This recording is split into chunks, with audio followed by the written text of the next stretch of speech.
The finale of this three-game series between the Phillies and the Florida Marlins has a whole lot on the line. The Phillies come into play today 5 games up in the division, but the Marlins have won the first 2, so the Phils are looking to avoid this series sweep. Hi, everybody. I'm Tom McCarthy, along with Chris Wheeler. Gary Matthews will be along in just a little bit. Well, the Phillies have been somewhat Jekyll and Hyde against the Florida Marlins when it comes to their win-loss record. But, Wheels, the oddity is they're more Jekyll than Hyde here at home. Boy, they love that Land Shark Stadium, Tom. That's what it's called now down in South Florida. And they play great down there, but the Florida Marlins are just playing better baseball against the Phillies up here at Citizens Bank Park. Here's what's happened so far. And look what the Phillies have done down in that newly named stadium in Florida. 6-0, but here in Philadelphia, 1-4. And you see the stats, 4.20 earned run average opposed to a nice, tidy 2.17 down there. And look at the way the Phillies have outscored Florida down in Miami. So, you know, it's pretty obvious what's going on. They just play better down there for whatever reason. Well, the last 2 games here at Citizens Bank Park, the Phils have continued to struggle with runners in scoring position. We'll see if they solve that this afternoon, but they'll have to do it against a very tough pitcher in Josh Johnson. Not a guy to solve it against. We'd like to call a guy not a slump buster. Well, this guy is certainly not a slump buster. Josh Johnson, one of the best pitchers in Major League Baseball. He got rained out of a 2-inning game against the Phillies recently. This was back earlier in the season when he just breezed through 6 or 7 innings that night, and then they wound up blowing the game late to the Florida Marlins. But he has great stuff. You see, he pitches downhill, tremendous fastball in the mid-90s, good slider right there. He'll also mix in a changeup once in a while. Big, strong guy, and he just comes after hitters. He's an emotional guy, and now all of a sudden he started to swing the bat. He's hit 3 home runs this year. This is Josh Johnson as far as the rest of the National League, and you see how good his numbers are. 9th with an earned run average of 2.98. He pitches a lot of innings. He doesn't allow a lot of home runs, and he certainly doesn't walk batters. You got your work cut out for you when Josh Johnson's on the mound, Tommy. Last 19 starts for Josh Johnson. He's allowed 3 earned runs or less in 18 of those outings. No fear, though. The Phillies have the neutralizer. Jamie Moyer, 13-2 against the Marlins during his career. He'll make the start for the Phillies against Josh Johnson. Well, earlier today, the alumni weekend festivities continued. The batting challenge took place. Dickie Knowles swung well. So did Ricky Jordan, Jim Eisenreich.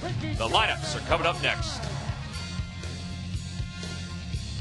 Phillies baseball is brought to you by Bud Light Lime, the drinkability of Bud Light with the refreshing taste of lime.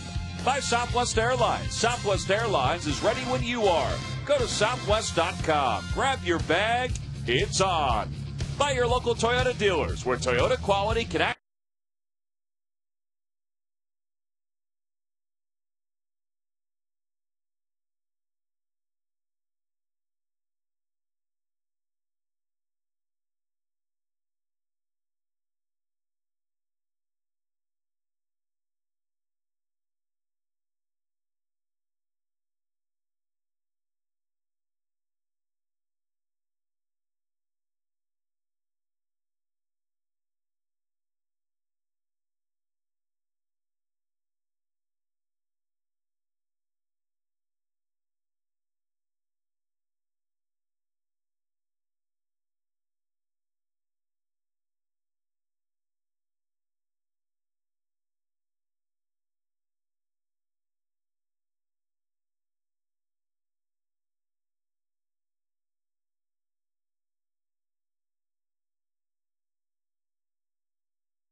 WVDVR radio. And you can see Jamie Moyer kind of liked it as he was looking around, and players will sign some autographs out on the field. The starting 9 out on the field with the Phillies players as we wrap up this 3-game series. Let's take a look at the Marlins starting lineup today. Leading it off in left field, Chris Coghlan. Emilio Bonifacio, the second baseman, bats second. Hanley Ramirez hits third, followed by Jorge Cantu batting cleanup. Wes Helms makes the start today at third base, hitting fifth. Cody Ross is at center field, batting sixth. Ronnie Paulino starts for the second straight day. He'll hit seventh. Jeremy Hermida makes his first start of this series, batting eighth. And batting ninth and pitching is right-hander Josh Johnson.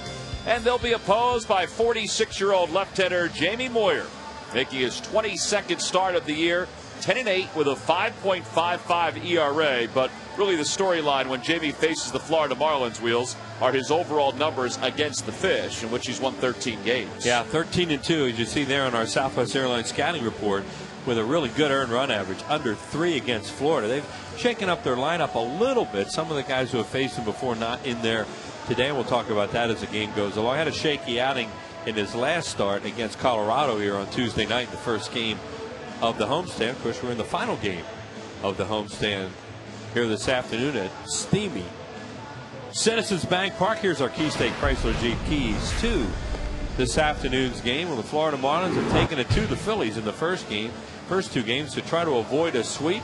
That's Florida's goal in this series, and try to prevent it. And can Jamie Moyer continue his mastery of the Fish? Well, it'll come down to whether the Phillies can hit one of the best pitchers in Major League Baseball, big tough right-hander Josh Johnson. Well, Jamie Moyer is just finishing up his warm-up tosses out on the mound. And there's been a lot of speculation surrounding the fate of Jamie Moyer after the start. And, you know, in all fairness to Jamie, it's not only his fate, but it's the fate of several others in Charlie Manuel's rotation. Not only Jamie, but also whether Pedro Martinez will be activated before the Phillies head off to Chicago. You know, is there going to be a spot in this rotation? Will they go with a 6-man rotation? Will Jamie or Pedro, or, you know, I know Ruben Amaro said Jay Happ would be in the starting rotation. You know, who would go into the bullpen? So there's been a lot of talk over the last few days about who would join Cliff Lee in this Phillies rotation. Yeah, not much of it coming from the Phillies either. No. You know, the questions have not really been answered and won't be for a while. And that's what Jamie said about possibly moving to the bullpen. Basically, you know, he's seen it all since he's been in the major leagues, and you know, what happens, and that's a good way to accept the whole situation. And the last part of that quote, which was a good one: I've had a great career and I'm enjoying every minute of it. So that career will continue this afternoon as he faces Chris Coghlan. Coghlan is 4 for 8 in this series, and right out of the chute, Jamie delivers a fastball for a strike. And he takes a lot of pitches, too. That's the thing we've noticed about Coghlan, and with his on-base percentage. Well, he's got a 7-game hitting streak in the balance this afternoon. And, you know, among rookies, he's 5th in batting average. He's 3rd in runs scored. He's 4th in hits among rookies. And on base percentage, he's in the top 5 in that category. Well, he has 7 straight multi-hit games in that 7-game hitting streak. Yeah, he's kind of came a little bit late for the Florida Marlins this year, and look what he's done during the month of August, and that's because of these multi-hit games that he's had. Well, you saw him on a list with Christian Guzman, and Guzman and Coghlan each have had at least 2 hits in 7 consecutive games this year. Coghlan's in that run right now. Guzman's done it twice. Derek Jeter, Marco Scutaro, and Ichiro have all done it as well. They're the only ones to have this kind of streak here in 2009. And it remains 1 ball and 2 strikes. Well, that's what you see from him. That makes him so impressive is the way he makes contact. Now, last night, Cole Hamels threw a 3-2 on him, threw a fastball down the middle, and it took a long ride. Second time this year he's had a leadoff home run off Hamels. And he hits the ball all over the place, too. He's kind of tough to defense.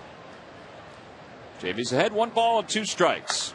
And a line drive foul down the right field line. I mean, you see one ball he'll hit the other way, and then he'll turn and wheel on one and pull it. And, you know, they're trying to make an outfielder out of him, even though he was a second baseman. And he made a heck of a play last night in left field in the game before, or on Friday night. And then last night they had him playing real deep late in the game, and he made a play against the wall.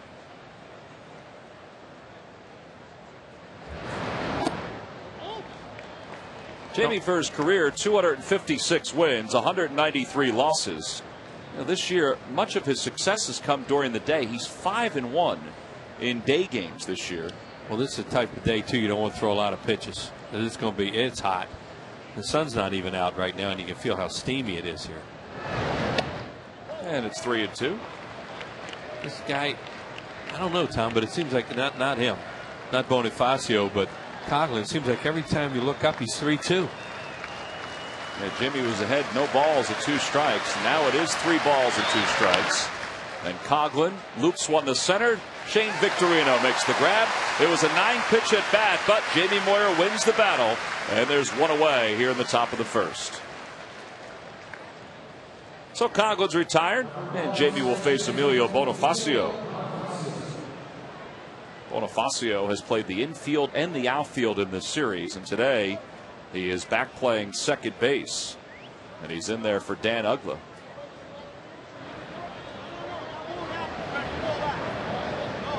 Not sure what Freddie Gonzalez is talking to Ed Rapuano about.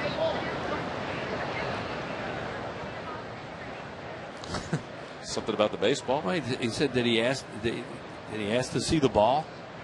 You know, umpires almost always, if the hitter asks to see the ball, let him. You know, the umpire will take a look at it, see if there's a scuff or any mark on it.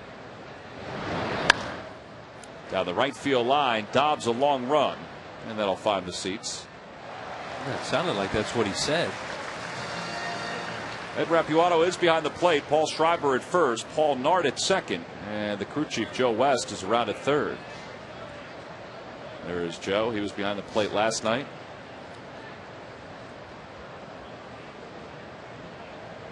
Oh, 0-1 the count to Bonifacio. 2 for 4 in this series. And a chopper toward the middle. Jimmy to his left, has it, has to hurry, and he pulls Ryan Howard off the bag. That's the speed of Bonifacio. You just have to hurry your throw because he runs so well. Right, and right from the start, Tom, you were saying he has to hurry, and you saw Jimmy Rollins try that little flip of his that he gets so much on, and he's so accurate because you don't have time to wind up. And he tries to flip here, and you see Bonifacio, look how fast he is from the right side. That's amazing. You think of what he is from the left side. So he's aboard, and now there's some discussion about the lights. Joe West has just called for the lights to be put on. Yeah, it's kind of dark here right now. It took a while. It used to take a while at the old ballpark for the lights to fire up. These come on a little quicker. Well, maybe that's what he was talking to Ed Rapuano about. Maybe it wasn't the baseball. Yeah. He did say something about the ball, but he did. You know, maybe, I don't know. Freddie Gonzalez's team has been so frustrated by Jamie Moyer over the years that he's looking for every advantage he can get. A lot of times when it's cloudy, overcast, they'll start the game with the lights on. But it was pretty bright right up until almost the first pitch, and now it's gotten dark here. So that's why the lights weren't on at the start of the game. Well, rain for most of the morning here in Philadelphia, and there's rain in the forecast for parts of the rest of the day. And Hanley Ramirez takes one for a strike. Hanley hitting .343 overall. He leads the league in batting. Although his average has dipped some, so is Pablo Sandoval's, and Sandoval's second. And he has 39 career at-bats against Jamie, and you see he's hitting over 300 against him. Including 4 homers. Had some leadoff home runs off Jamie Moyer.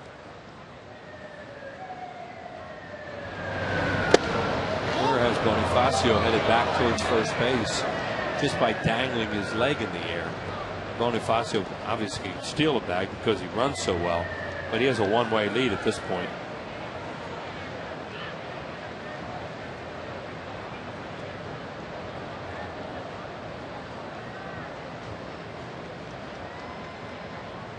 There he goes, and they've got him picked with a clean throw by Ryan Howard, and he is out at second base. And Jamie just said to Ryan, good play. Yeah, because he had to have a perfect throw. Because Bonifacio, he's gone as soon as Jamie Moyer made first movement. And you look how fast he is. Ryan Howard had to have that thing right on the bag. Did he get him? Well, according to the umpire, he got him. Looked like he might have gotten his back foot as Bonifacio's front foot was up off the bag. See? Yeah. It was closer than I thought, though. 1-1 the count to Hanley Ramirez. And it's 1-2. Well, if that throws up at all, he's safe. No doubt about it. So Ryan made a really good throw there to get Bonifacio. Talking to Ryan about some of those scoops he made last night and some of those stretches he made. That one hit sharply through the hole at shortstop, and it's the second hit for the Marlins, so they've got a base runner with 2 away. During the 2009 season, Turkey Hill will contribute $100 for each Phillies victory and 5 cents for each carton of Phillies Grand Slam ice cream. Sold to support the Phillies youth baseball and softball programs. 2 outs. Jorge Cantu is the batter. Cantu hitting .276 with 11 home runs and 60 runs batted in. Ramirez not taking any chances. He only got a 2-step lead off first. Yeah, well, 2 outs. He's really being careful. 2 outs is one of the great times to steal a bag, though, because you get yourself in a scoring position without worrying about a first to third on a ground ball. Off the end of the bat toward left field, Ibanez comes trotting in, and the inning is over. 2 hits for the Marlins in the inning. They strand 1. Middle of the first. It's the Marlins nothing, and the Phillies coming up.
Leading it off at shortstop, Jimmy Rollins. Shane Victorino bats second.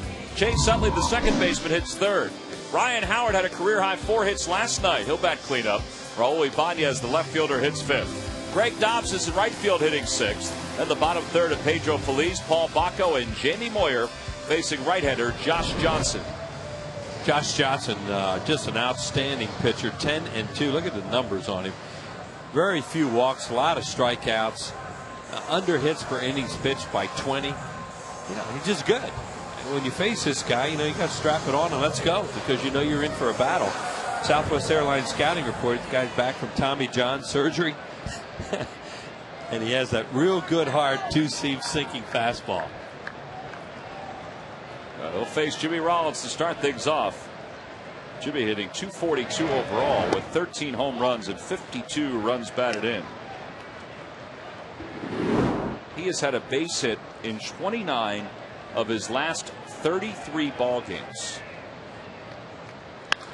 And he hits one back toward the middle, right past the feet of Paul Nart, and make it 30 of his last 34 games.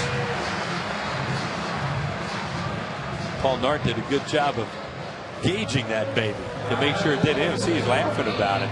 That ball was chasing him. And the umpires, they do everything they can. See where he is. Now watch what the ball does. It's coming right after him. And he said, okay, now I better go this way and it'll miss me. And it did. If I go the other way, it's got me. The ball would have hurt if it hit him. Yeah. And it's in play if it hits him. Here's Victorino, and Shane takes one low. Umpire gets hit by a ball in front of the bag. It's a dead ball. But they get hit behind, the thing's in play. And a quick trip to the mound between Ronnie Paulino and Josh Johnson. Josh Johnson, excuse me, Tommy, like all great pitchers, you know, even guys like him, they can be a little bit shaky at the start of a game till they get settled in. You love to jump on them quickly if you can. Get anything you can off them.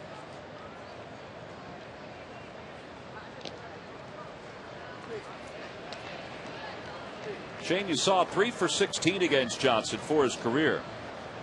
Victorino with 133 hits this season, which is tied for 3rd in the National League. He's tied with Hanley Ramirez for that spot. And he's ahead 2 balls and no strikes. The Lucky McDonald's Phillies home run jackpot contestant is Mike Sosa from Limerick, PA. If the Phillies hit a home run in today's ball game, then Mike will win $200.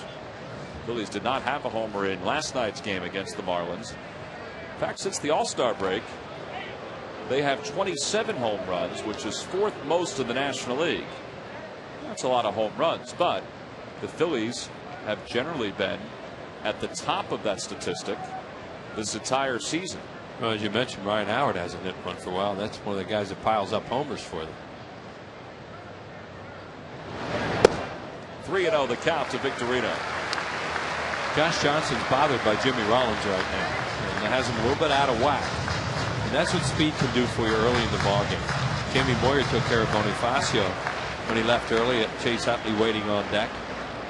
But when you get base stealers on early in the game, they can disrupt things. So there's ball 4 pitches out of the strike zone to Victorino. The Phillies have runners on 1st and 2nd with nobody out here at the bottom of the 1st inning.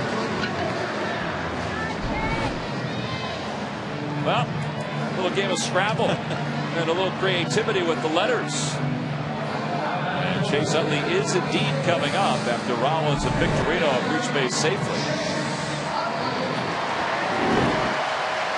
Chase hitting .294.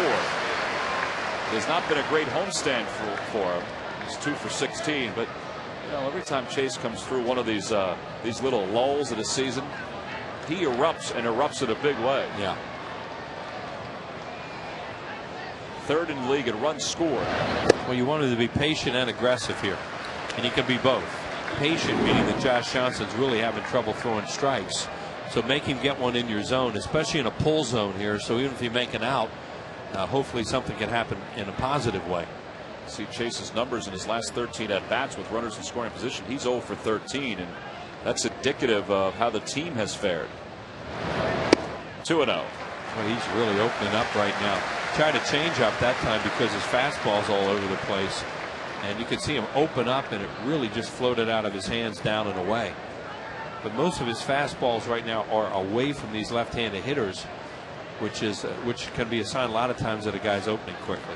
On the Toyota Major League scoreboard, the Washington Nationals continue to swing the bats well. They lead the Diamondbacks 2-1 at the top of the 2nd. Nationals have won 7 straight. They lead the league in runs scored since the All-Star break. That was a tough strike for Chase. It's 2-1. That was a gift. Let's see what the Nationals have done since August 1st. 7-0. They've hit over 300. They're averaging nearly 7 runs per game.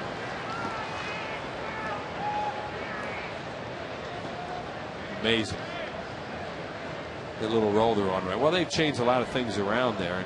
You know, every team throughout the course, when you have a terrible year, you have some good streaks, and they're having a good one now. 2-1 to Chase. And it's 2 balls and 2 strikes. Pitches are outside. You know, Chase is trying to be patient. He's turning around talking to Rapuano right now, like, how can they be strikes? So that's ball 4. I mean, this guy's good enough. You don't have to expand with him.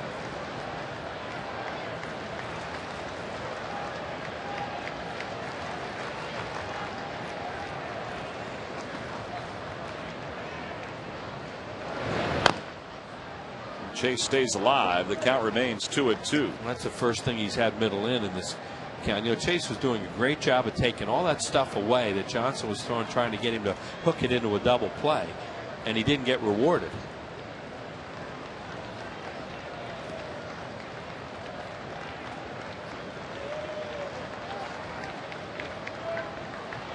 Saw Chase's numbers on this homestand. He's 3 for his last 24 overall, hitting just a $125 during that stretch.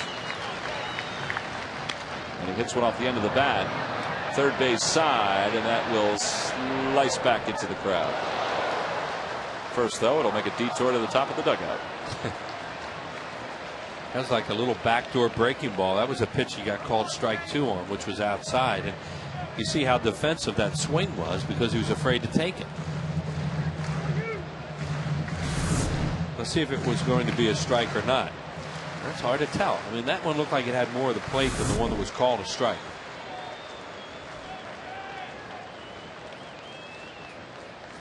Phillies try to jump on Josh Johnson early here in the bottom of the first inning. Make him work, too.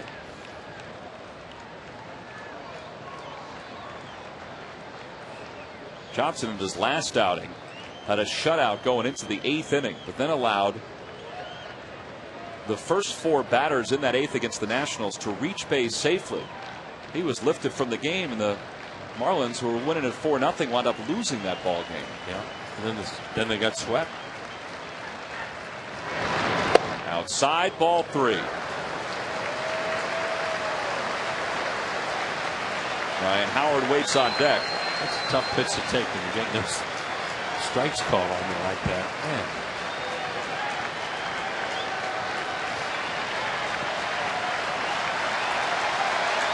Now trying to get into it early.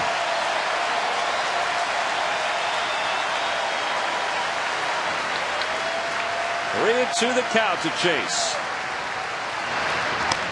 And he stays alive by just squirting that one foul. It's a breaking ball down. 3-2 breaking ball from Josh Johnson. He's just not trusting his fastball right now. Let's see what a good at bat Chase has had.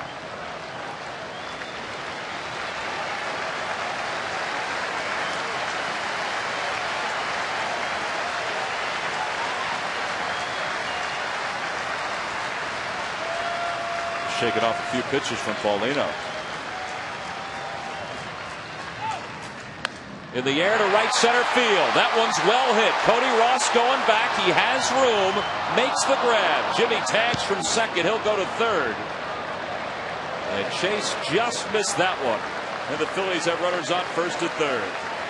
Well, I think it was ball 4 again. That pitch was down, but that was, we're talking about a productive out. Because he hit it so well that we were able to get an advance on that and get Jimmy over to third base. And if he's able to pull that ball, obviously it's out of the ballpark. But see, it's ball 4. It's down. Chase is a good low ball hitter.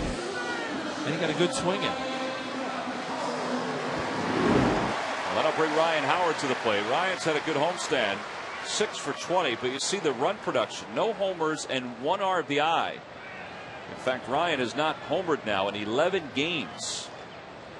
Last home run was on the 27th of July.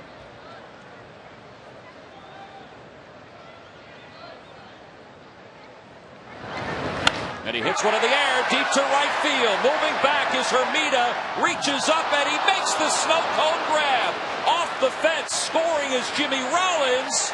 And out at first base is Victorino. They do count the run. It's a sac fly, and Davey Lopes is saying that ball hit the glove, hit the fence, and then came back to Jeremy Hermida. And the Phillies lead it 1-0. There's going to be a discussion about the fly ball. Freddie Gonzalez is going to discuss whether J-Roll scored before the out. And let's take a look. Hermida has it. Did he trap it on the fence? Tough to tell. The Phils lead it 1-0.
Oh, if ever baseball needed an example that it is a game of inches, the play that finished up the bottom of the first inning was a clear indication of that. And it looks like he catches it, too. I mean, that ball's in his glove right now. There's the wall. He does look like he catches it, and then it turns into a snow cone after that. Right. And Jimmy Rollins had to bust it from home to from third to home. He was that run almost didn't count. That's how quickly they got that back into first base. Yep, Victorino was not back obviously in time. He was called out on a double play as Helms skies one to right center. Victorino gives way to Dobbs, who makes the catch. And Victorino was thinking that ball was trapped out there, and here it is again from this angle. That thing is in his glove. Yeah, his glove's protecting it from the screen. Right there, protecting it from the screen. You know, did it touch the screen? You can't tell. It looked like he had control of it. I think it's a good catch. Yeah, too, I Tom. do too. I thought initially that it hit the screen, and then I looked at the replays, and that's where. Yeah, see the reaction of the fans. There was a couple of gentlemen who threw their heads back. They saw it better than anybody. Yeah. Well, the Phillies do get the run on the sac fly, the sac line drive by Ryan Howard. Yeah, the umpires did a really good job on that, and so did Rollins. Cody Ross in the air to left field. Ibanez has room. We mentioned that play a couple weeks ago, a week ago, talking about how important it is to run hard on those plays in case there's a double play so you score. Now, watch how close this is. Here's Jimmy. Now he thought it was gone. Right, he thought it was gone. Now he has to go back and tag up, and now he starts to run. Well, he didn't run, all that fast, but he had it the whole time. That's what happened. Was he was watching it, and he saw that he was going to score before it was the play was at first base. I was surprised that Shane didn't get back in time. Well, he was so quick. I think he was umpiring. I think you're right. I think Shane was umpiring out there between first and second, thinking the ball was trapped. And by the time he realized, hey, I better get back and stop doing that, it was too late. Because he's so quick that you just don't even think it's going to be a question. Paul Schreiber, the first base umpire, is the one who went out and made that call. 0-1 the count to Ronnie Paulino with 2 away here at the top of the second. Of course, you cannot review that. We went through that in that play down in St. Petersburg. You can only review home runs. See Paulino with a 5-game hitting streak. He's hit well against Jamie, 12 at bats, make it 13, and that's going to drop in for a base hit. He's now 6 for 13 against Jamie, and he's got a 6-game hitting streak. Josh Johnson get out of that inning with just 1. Here it is again. It had a lot of topspin and came down in a hurry. That's a heck of a play by Hermida, and then he wheels and fires a 1, 2, 3, 4, 5, 6 hopper to first. Get around about 100 hopper and get Victorino at first. You're right, Tom. I mean, he should have gotten back. Well, here is Hermida with 2 away, and he takes one for a strike. Yeah, you just always assume that Shane's going to get back just because he's so fast. Well, what you do in that play is you go halfway. Starting to spritz a little bit, and some people are headed for cover. Oh, with 2 to Hermida.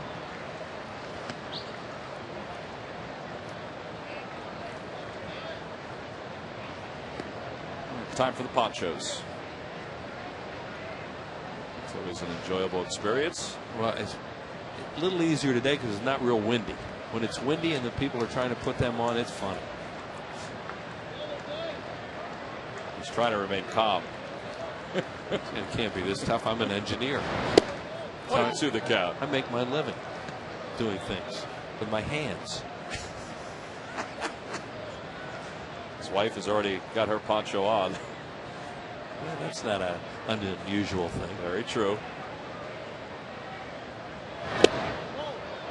We should do a contest one day to see how long it would take us to put our ponchos on. I don't know. In my case, it probably stopped raining.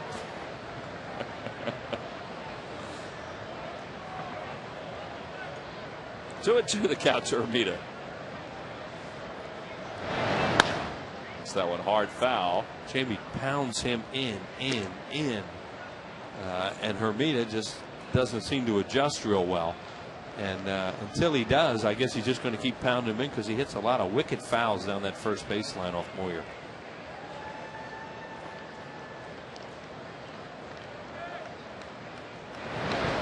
and it hits him. Turned his shoulder right into that pitch. It is the 8th batter that Jamie's hit this year. And the Marlins have runners on first and second with 2 away. Well, the San Francisco Giants will be here in Philadelphia beginning Tuesday, September 1st. It's the start of a 3-game series. All 3 games are at 7:05. You can log on to Phillies.com, make your purchase today. Giants won yesterday behind Barry Zito, who is red hot. Yeah. So is this guy at home plate? Yeah, Josh Johnson, 3 homers now and 9 RBIs.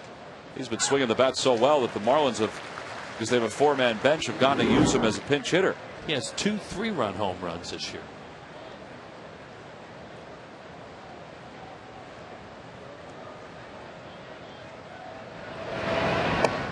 Good curve there, and it's no balls and 2 strikes. Tied a club record. Dontrelle Willis hit 3 in 2006, and Alex Fernandez, who's a pretty good pitcher and hitter, in 1999 hit 3. Well, Johnson is tied for the league lead in home runs. Well, there you see it there. Micah Owings and Zambrano are there as well, and he breaks his bat, flares one behind second. Jimmy is there, and the catch is made. The top of the bat went right past the feet of Chase Utley. Marlins strand 2. We head to the bottom of the second. It's 1-0 Phillies.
What have you got? A really good reason to get home every night by 6:30. Catch back-to-back episodes of Philly's favorite comedy, 2.5 Men, weeknights at 6:30 and 7 on MyPHL 17.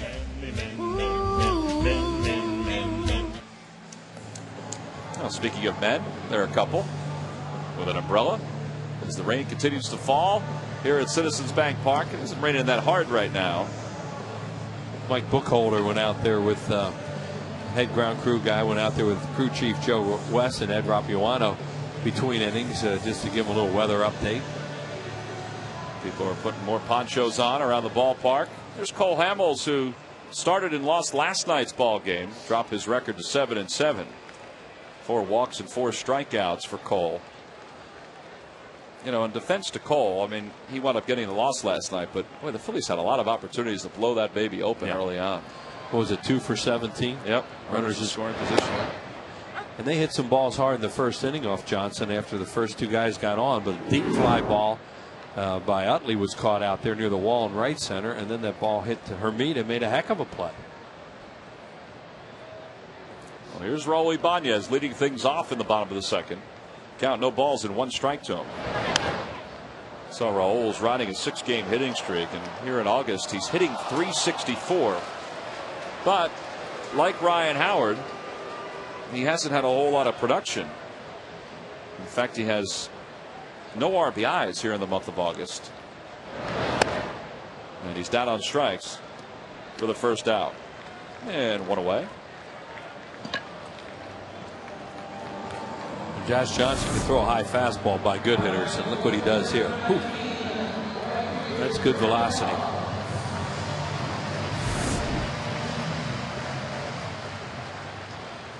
Greg Dobbs making the start today for Jason Worth in right field.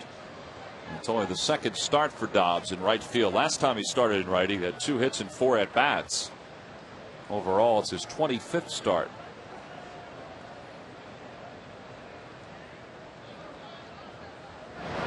Charlie's trying to get his 2 main pinch hitters going offensively.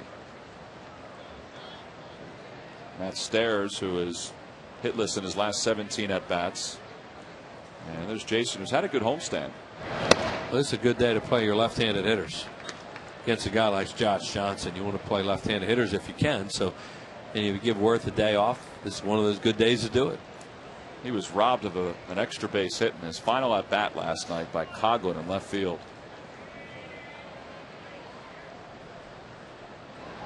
Ooh, that sounded like it hit him right in the hand. Heard somebody yell, "Look out."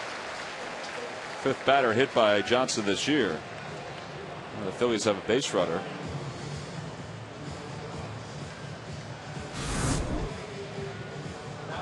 Boy, Dobbs isn't even looking at that hand over at first base. That sounded bad. Yeah, it sounded like it nailed him pretty good.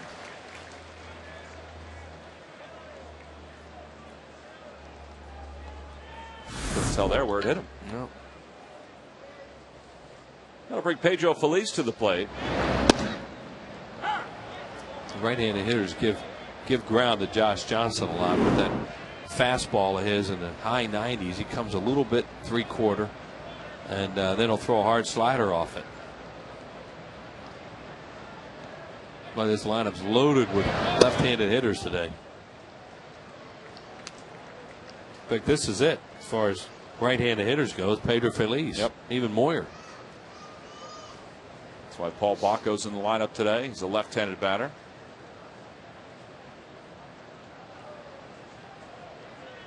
It's a 40-point difference between lefties and righties against Josh Johnson. Righties, as we saw before, hitting .211 against him, and lefties hitting .251. Well, he can make right-handed hitters really uncomfortable.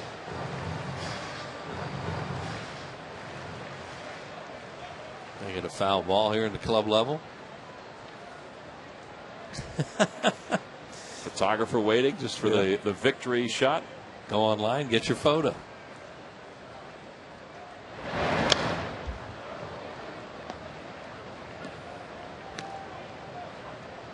Saw that note before that Johnson came back from Tommy John surgery less than a year after the surgery. He had surgery in 2007 in August, and he came back in July. I mean, that's early. And he was pretty good last year, too, after he came back. Now he's all the way back. And we think about the marvels of medicine. Usually Tommy John surgery, you're not coming back throwing as hard as Johnson did at the end of last year for about a year and a half. You know, they usually have you come back a little slower if you're a young guy. But he was firing.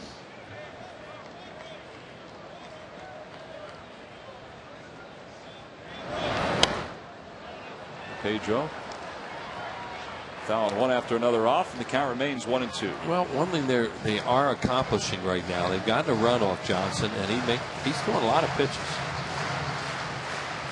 And even though there's no sunshine here today, you get tired quickly, I would think, on a day like this.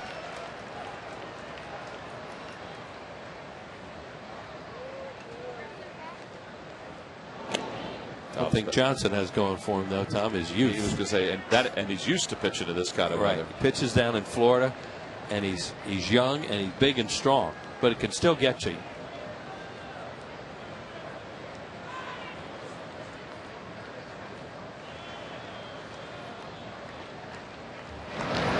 And Pedro's down on strikes, 2 away. Second strikeout for Johnson.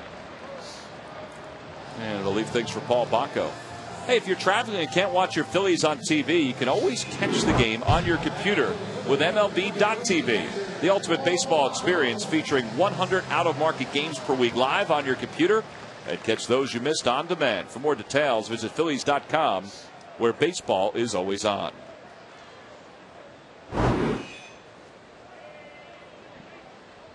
Bacco hitting .196 on the year. He homered in his last start. In fact, that home run put Baco in a certain category. The 32nd player in baseball history to homer for at least 8 different teams. Yeah. And he, of course, has the fewest homers because he hasn't played all that much. You know, he's been more or less a backup catcher throughout his career and a really valuable guy to have on any team. Johnson's worked ahead, no balls at 2 strikes. Yeah, Johnson's found a little bit in this inning. He was all over the place with his fastball in the first inning. And they could just get the one off him, even though they hit it hard.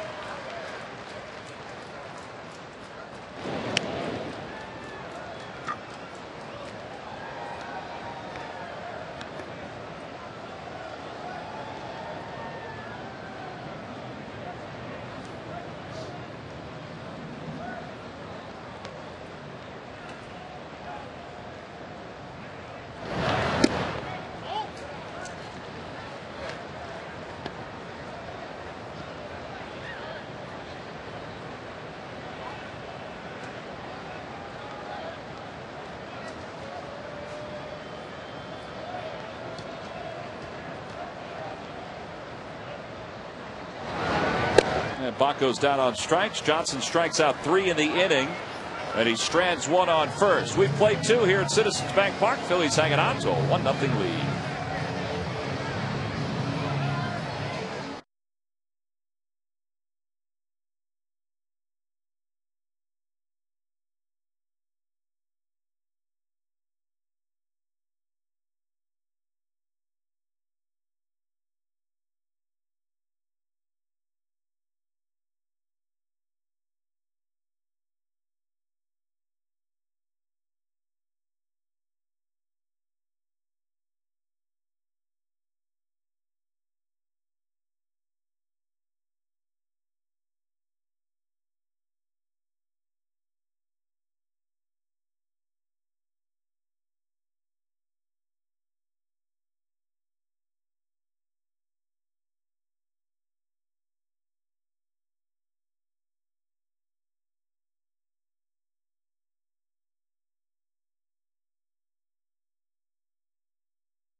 Fan forum section for all the information, and please submit your answer on the subject line. The question is, in 1997, Marlins manager Jim Leyland became one of 2 managers to make an appearance in the World Series not to have played in a major league game. Who was the other one? The answer will be revealed in the 7th inning. Now that is a tough one. Don't you think? I mean, there is only one answer, but there are a lot of managers. Yeah, but I think I know it. Oh, okay. Because it never mind. You don't want to give it away? As the rain continues to fall here at the ballpark, Phillies lead at 1-0. Top of the order due up for the Marlins. Rain's falling a little harder now. Chris Conklin flying out to center his first time up. And Jamie starts him off with a changeup for a strike, and the count 0-1. It's alumni weekend here at Citizens Bank Park, and there are alumni everywhere that are always in the thoughts of the folks here in Philadelphia. And one guy who is no doubt in all of our thoughts is a guy who was up here in the press box for a long time, not only here at the Citizens Bank Park, but also over at the Vet. Freddie Day, as that ball is hit back up the middle. Now, Freddie is no longer working here at the ballpark, but on this alumni weekend, we want to send our thoughts and best wishes out to good old Freddie. Yeah, well, fixture in that press room for a long, long time. He and his wife Antoinette, who really made our lives a lot easier, not only at the Vet, but also here at this ballpark. They had family members who worked in the press room for years.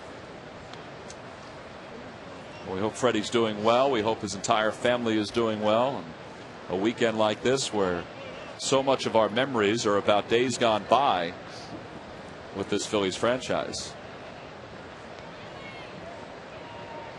Here's Bonifacio with nobody out and a runner on first base. Bonifacio reached on an infield single his first time up. And he bunts, and he tried to deaden it up the first base line, but it rolls foul.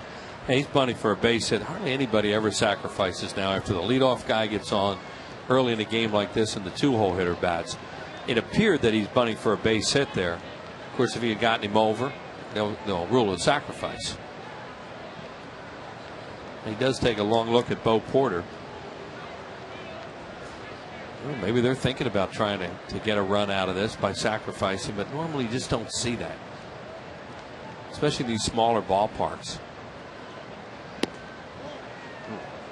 That one just missed off the outside corner, 1-1. Talking about Jim Leland, he did that in Pittsburgh for a few years with Bell.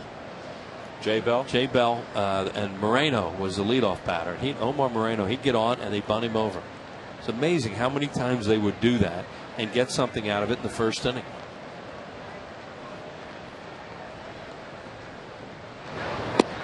You're right, though, in this day and age, you know, baseball's changed so much that a lot of teams just sit and wait for the 2-run or 3-run home run more than anything else. Yeah, big innings some way, and they just don't give up that out in the first inning. Of course, you know, baseball is played differently because there were a lot more pitchers that you're worried about that you weren't going to get a lot off them.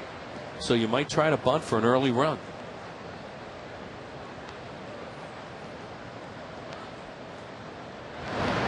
Quick toss over to first, and Coghlan is back standing.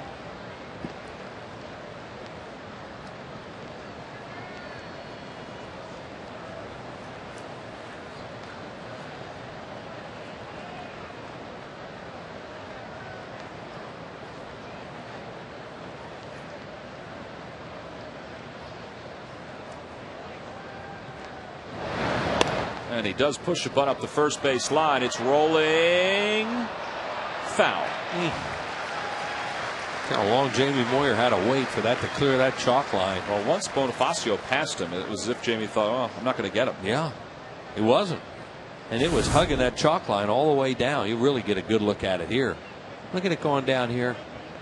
Fair, fair, still fair, still fair, still fair.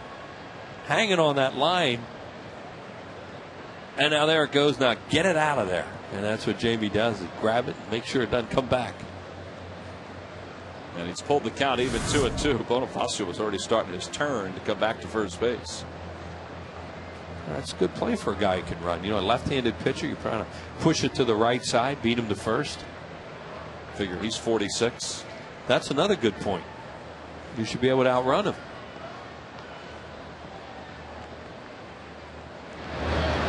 Pulls that toward third. They'll get the out at second base. Let's see if Chase can turn it. Nope, Bonifacio is just too fast. But they do get the lead runner. And one away. That's why they use those little gloves as second baseman, for, especially for a play like that where you're trying to get it out of the glove real quick. Use a much smaller glove when you play second. And that's the handle balls like this. Boy, Pedro does a great job getting it to him. Utley does all he can do.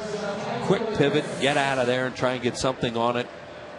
And you're not going to get Bonifacio. He's just too fast. Well, Coghlan was nowhere near the second base bag. That's a good try. Bonifacio's got a good sized lead off first base. Jamie forces him back. Yeah, we picked him off last time. He left early. And that was after he had a one-way lead the whole time. Ramirez 1 for 1.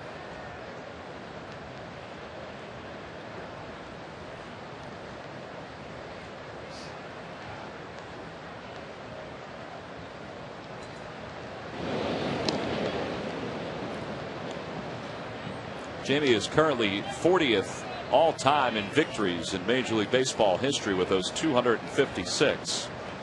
He is 10th among left-handers. He's 10 behind Epa Rixey. And he's 27 behind a guy that we talked to last night, Jim Cott. Jim Cott won 283 games during his Major League career.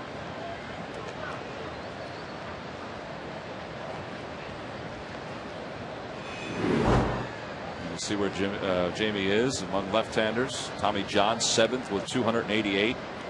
Warren Spahn is the all-time leader in wins for lefty. You mentioned all these guys except Spahn now. They all pitch for the Phillies up at Reds. He did twice. So straightaway center field. Victorino backpedals. Jamie really had Henley Ramirez lunging for that one. That was a good pitch. 2 away. Ritzy pitched for the Phillies 1912 to 17 and 1919 and 20. So he was on that 1915 pennant winning team that the Phillies had.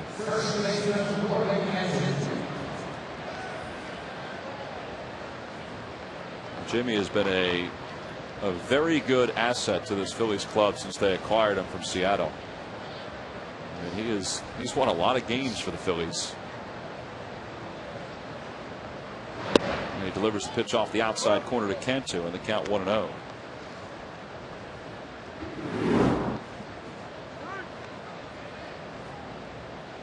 Cantu fly to left his first time up. A little soft line drive that Raul Ibanez took care of. That's a good pitch, and it's 1 ball and 1 strike. Jamie just plays a cat and mouse game with these right-handed hitters with power, trying to outguess them when they, they think they're going to get a fastball. They get something off speed, or he cuts it in on it. That was a fastball to Cantu right down the middle, and he took it. There goes the runner. The pitch is hit in the air to center field, right at Victorino. Now he moves back a few steps. He's under it, and the inning is over. So Jamie strands 1. He has stranded 4 through the first 3 innings of work. We go to the bottom of the 3rd, and Jamie has a 1-0 lead.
Now, Dodge Grab Life.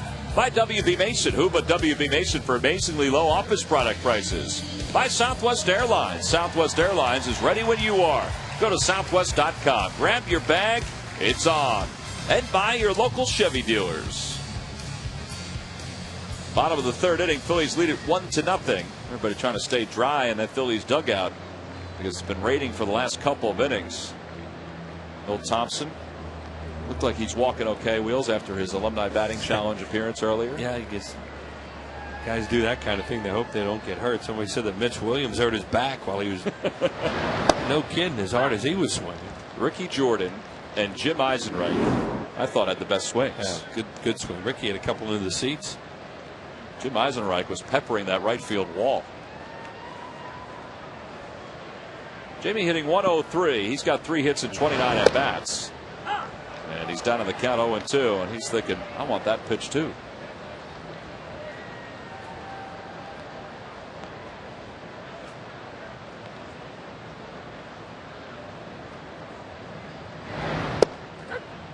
And a call, strike 3.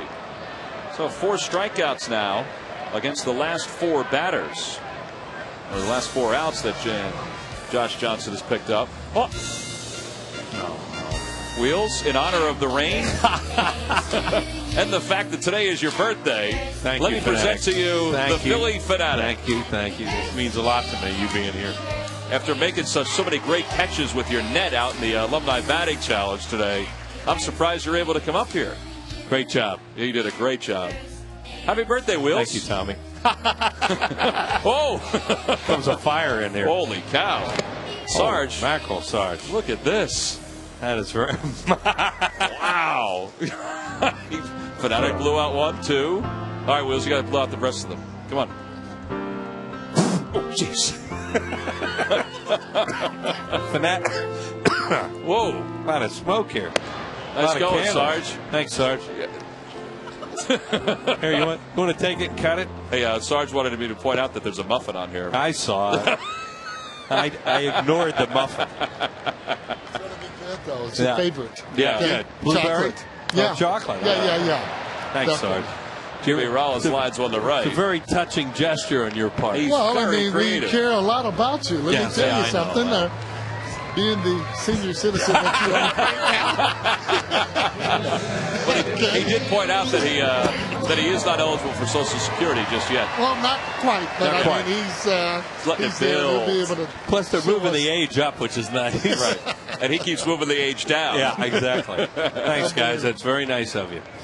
You too, Fanatic. I'm sure you're going to enjoy this. Are No those- popcorn. This Looks time. good. That looks good. Is No there chocolate popcorn. chips in there? Yeah, that's a good looking cake. That's a good looking cake. Thank you. Did you get anything nice for your birthday? No. No? Maybe later today. Victorino, a chopper toward first, bobbled and then handled by Cantu. Dinner and Renee has something planned for later. You're going to go to the movies. Along with Nittany. Happy birthday, Wheels. Thanks, we go to Tommy. the top of the fourth. It's 1-0 Phillies.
Consecutive games. They're winning today against the Arizona Diamondbacks. Here's hoping they cool off by the time they come to Philly on Tuesday, September 15th for the start of a 3-game series. All 3 games are at 7:05.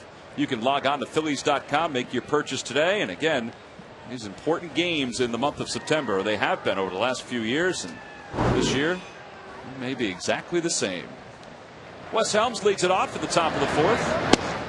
Gary Matthews joins us as the rain continues to fall here at the ballpark. Helms flying out to right, his only time up. So he's 0 for 1 as Jamie has scattered 4 hits over the first 3 innings of this game. And it's 1 ball and 1 strike. Yeah, he's doing a good job keeping the ball out of the middle of the plate. The balls that he's thrown have been just close enough, so he can get hitters to expand the zone. That's what he wants.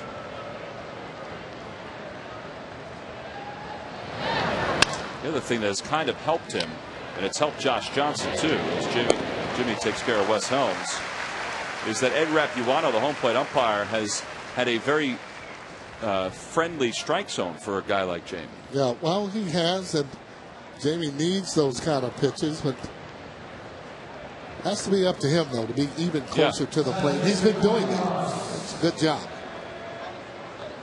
Well, Sarge, we mentioned before during the outset of the telecast that it seems like the last few weeks there's been something hanging over one of the starting pitchers, whether it be Jay Happ or Jamie, with all the moves that the Phillies could potentially make to keep this rotation at a 5-man rotation and not a 6-man rotation. That's got to be hard for a player when those things kind of creep into your mind. Never heard of a 6-man rotation.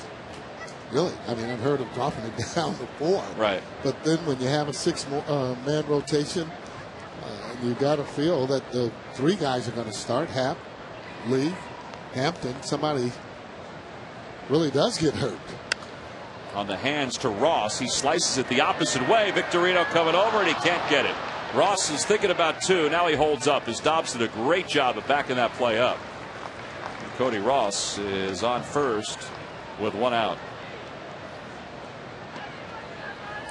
Well, because today is Wheels' birthday, and Sarge, I want to congratulate you on getting that cake. It's a beautiful cake. You and Jim Jackson both did a nice job putting that all together. But in honor of Wheels' birthday, we're going to make the Dodge Stump the Fans question a little easier. It felt like that it was somewhat vast. So here is the updated version of the question. Who was the last World Series manager before Jim Leyland in 1997 not to have played a major league game? Well, he ought to get that. Well, he says he's got a pretty good idea of who it is. Well, the one thing you do know, though, it's going to come off the top of the head as opposed to going to look for it. Right, he's not going to research it. Yeah. Here's Ronnie Paulino, who singled his first time up.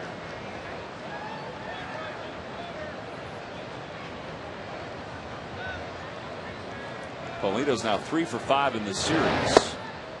And the count 1 ball and 1 strike to him. Sarge, getting back to that point, though, as a player, I'm not sure if you ever had these issues where it would be on your mind that a particular move has to be made that may not be in your favor, or you're waiting for a move to take place to stabilize, let's say, a rotation or an outfield setup. I mean, what's that like as Ryan Howard comes over to foul territory and retires Paulino? What's that like for a player? Well, I think it really does depend on the player. I think in certain instances it's good for the player. If you're going from a last place team to a first place team, that's got to be pretty good. I think Nick Johnson coming over to the Florida Marlins, he's got to like that, simply because now he's in second place, has a chance for postseason. Not even though 7 in a row with the Nationals, I don't know if they have that good of a chance to try and get to postseason. So depending on the player, I mean, they could welcome it or kind of really not like it. Jake Peavy didn't particularly care about it, but then he said, well, they don't want me, maybe I should go on and leave. All right, now, but let's talk about, from a Phillies standpoint, if you're Jamie and you have, the thoughts of a pending move looming over your head, I mean, what is that like when you're on a specific team? Well, not speaking for Jamie, but you mentioned earlier, he's had one heck of a career, had one heck of a run, and he realizes things that happen. Runner goes, the throw is on 1 hop, and Ross got a good jump. And it's not personal. Too many times players think that it's personal. Austin had to make a real tough decision in releasing Smoltz, who's certainly a Hall of Fame pitcher, but it's just not in that time, as you see Pedro Martinez there and chopping at the bit to get in there to see what he can do. And he knows that if his velocity is where it is, he can pitch. He can get guys out. But again, that comes with the player, knowing his ability. Well, just as Jay had before Jamie, because Jay was dealing with the thoughts of a trade. I mean, Jamie's as professional as you are going to encounter in this game. I mean, he's gone about his business, got about his work, and hasn't really allowed it to affect him. Yeah, well, it's real simple. I mean, it's not so much what you've done in the past or last year, it's what you're doing right now. That's why for so long I've never been really a stat guy. Stats don't always tell the story on how a player's playing or what kind of year he's having. 3 balls and 1 strike to count to Hermida with Josh Johnson waiting on deck. Well, guys can hit into bad luck. Pitchers can pitch and not get runs. Combination of things. Well, now they're just going to walk Hermida intentionally. It's only one more ball, and it means that Josh Johnson will bat for the 2nd time today with runners on 1st and 2nd. So 2 out. The pitcher's spot is due up.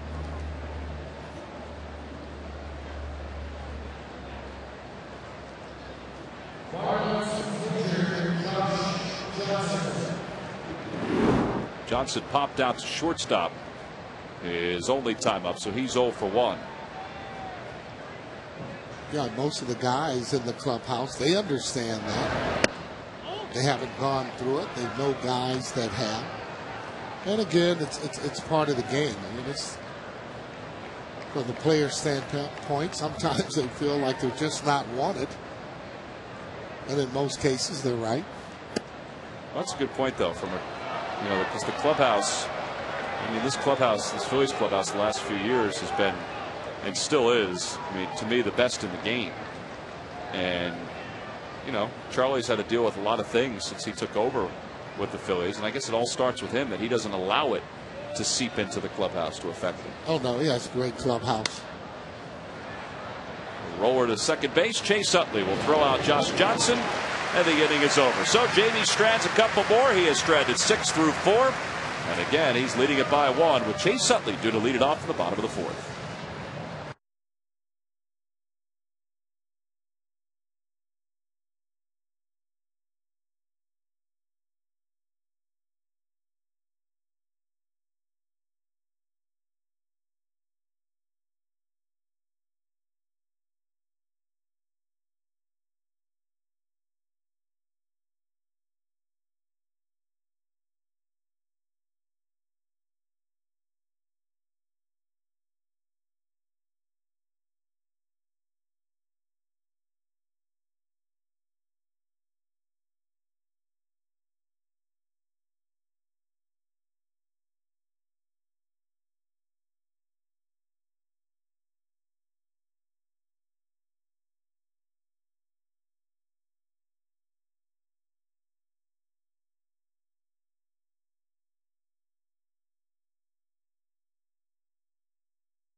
Burgers made with juicy 100% Angus beef, available with premium toppings in 3 varieties for just $3.99. McDonald's, I'm loving it. By Southwest Airlines. Southwest Airlines is ready when you are. Go to southwest.com. Grab your bag. It's on. By AT&T, your world delivered. And by the Pennsylvania Lottery. Benefits older Pennsylvanians every day. Must be 18 or older to play. Please play responsibly. By the way, that Pennsylvania Lottery Powerball jackpot is up to $186 million. That's some pretty good coin. It'll go off on Wednesday the next time. Wednesday and Saturday evening. So, Sarge, that means there wasn't a winner last night. Could you use that? Oh, could we all use it? There wasn't a jackpot winner last night. Oh, okay. Well, Chase Utley leads it off here in the bottom of the 4th inning. Phillies lead it 1-0, and just like that, the sun has popped out. That, of course, is in honor of Wheels' birthday today. Well, got to have it bright for his birthday. Yep. Did a good job in blowing out the candles. It's the kind of day where it's warm, where you need some wristbands, much like Sarge's friend Dusty Baker would wear. As Chase takes one for a strike, and it's 0-1.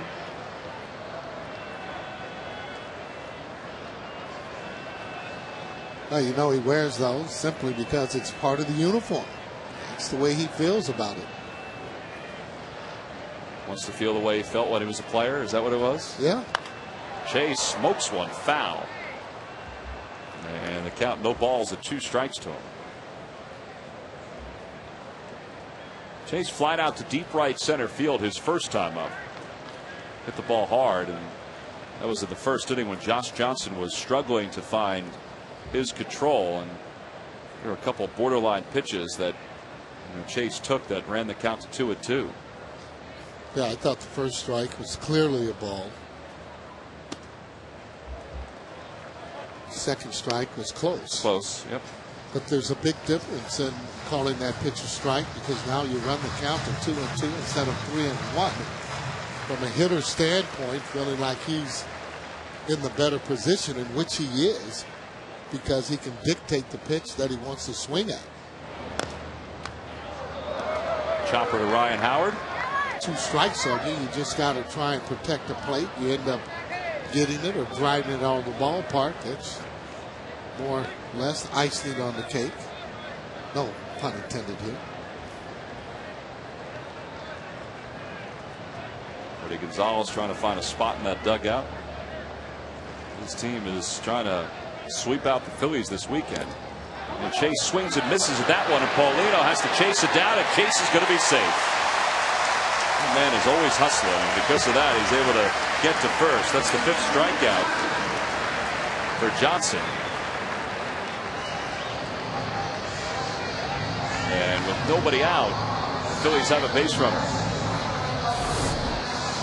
Well, here's that slider, the one that's just tough to hold up on, seeing that ball going down. Chase hustling. Paulino actually dropped the ball before he ended up picking it up. No throw to first base. 9th wild pitch of the season for Johnson, as Ramirez and the rest of the infielders put some sunglasses on, and he'll line up at his normal spot with Ryan Howard at the plate. Ryan hit a long sac fly to right his first time up.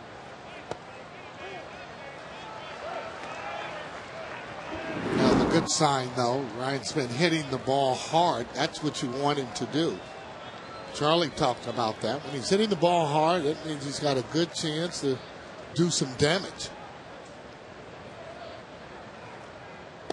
Well, he now has 80 RBIs. Charlie talked yesterday, Sarge, about Ryan recognizing pitches better.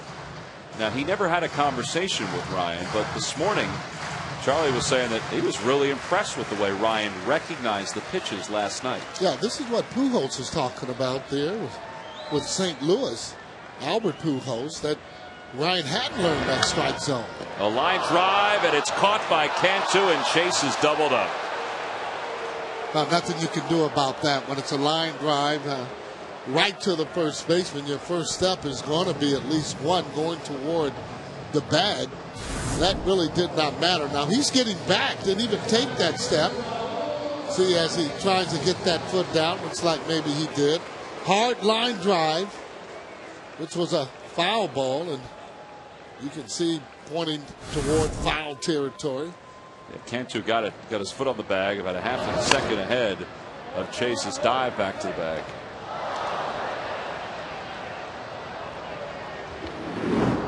Raul struck out swinging his first time up. Another indication, though, with Howard hitting the ball hard. We mentioned that he and Ibanez both have gone 11 games, Ryan and Raul, without a home run. Ryan has 2 RBIs in August. Raul has not picked up an RBI in August. Tough pitch. Cut her in, or something that moved in.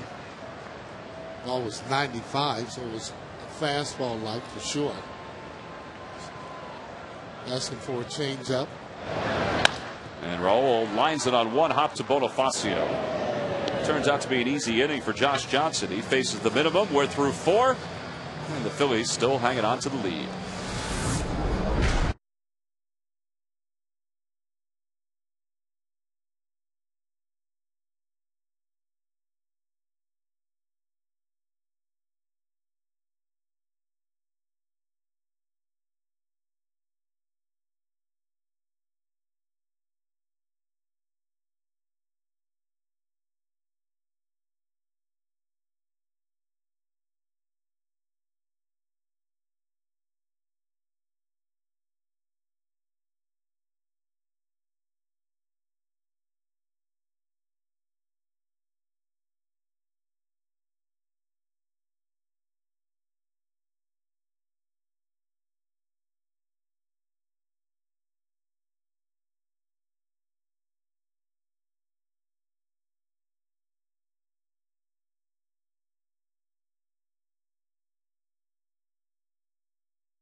right here on MyPHL 17.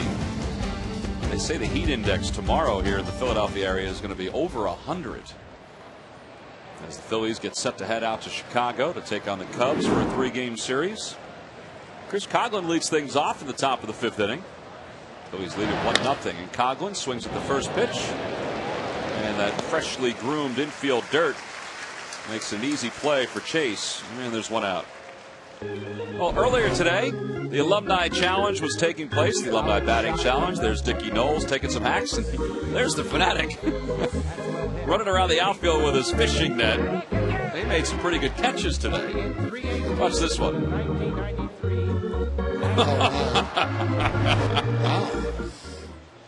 Oh, he was really funny out there today. I don't know how he's able to make those grabs. No, it's a big net. There's Ricky Jordan to your left, Mickey Morandini to your right. Ricky Jordan was part of the winning team today, and he deposited a couple balls into the seats in left field. There's Bob Denier. Talked about not wanting to hit because it would mess up his golf stroke. There's a bunt in front of the plate. Baco out to it quickly, and it slips right out of his hands. So a bunt single for Bonifacio.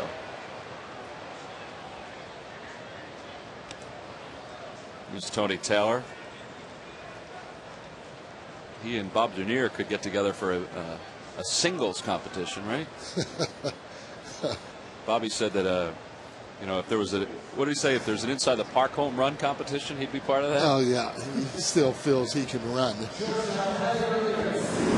By the way, Sarge, they charged an error to Paul Baco on that play, so it's not a base hit. So still 5 hits for the Marlins. Hanley Ramirez is the batter. He's 1 for 2. Sarge, how'd you hit today? Actually, I didn't hit today. Oh, you didn't? No, I'm too busy getting the cake together. Had another book signing out there. Took care of some fans. Always thinking about the fans.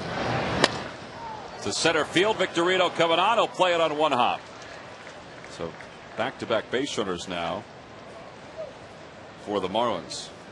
Now, let me ask you, when you see the team, the players out there, the alumni out there, do you ever have the itch to grab a bat and go out there? I mean, seriously. No, I don't have an itch to go out there and play, but I will say that when you get introduced and so on, that you do kind of reminisce and go over some of the things that you did in the past, but also realizing that it is in the past.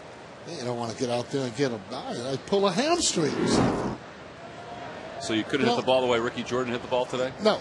I'd have to go out there, and even if I took practice, wouldn't be able to go out and drive the ball out of the ballpark. You got to know your limits.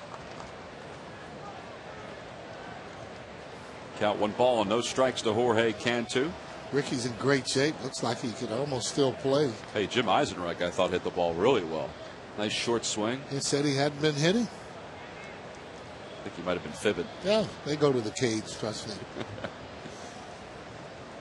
Cantu's flied out twice. Once to left, once to center. Yeah, Jamie looking for that ground ball to get out of this inning. Double play if he can.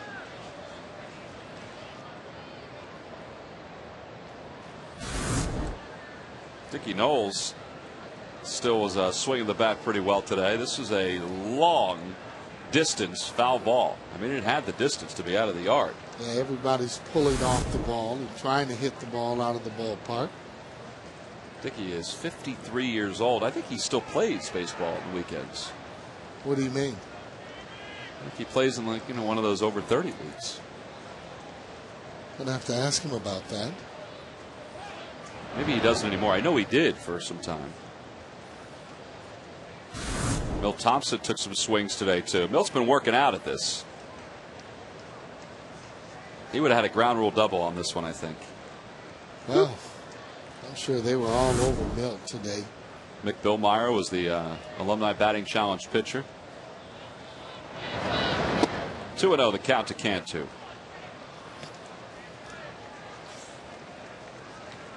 Ricky Vitalico was part of it. Mitch Williams was part of it as well. There's Mick. He's distributing some gum out in the bullpen.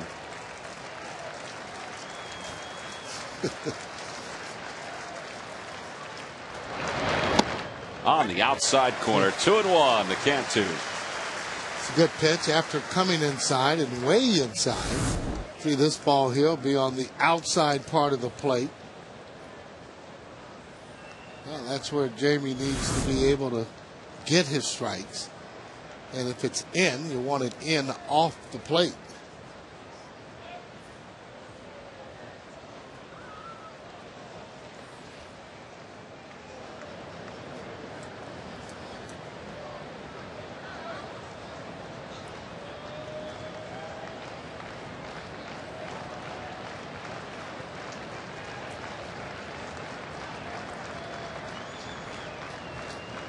Runners go. Pitch is pulled foul. Down the left field line. Wow. Joe West is not as demonstrative as some umpires are. And Bonifacio had that bag stolen, and Ramirez had second stolen. Big Joe. Jamie's very deliberate to the plate, meaning that it takes him a while to get there. Cantu pulls the ball, clearly foul. Look at that jump that they got, and you're right, Tom. They would have stole that with no problem. Now the runner being held on, although Chase now has moved a little closer to second base. And the 2-2 ripped foul.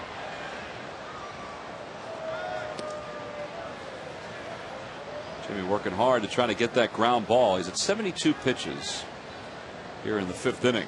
Well, you notice too, though, Florida Marlins are having a lot better at bats simply because they've seen him for so long. He's pitched against them quite a bit over his career.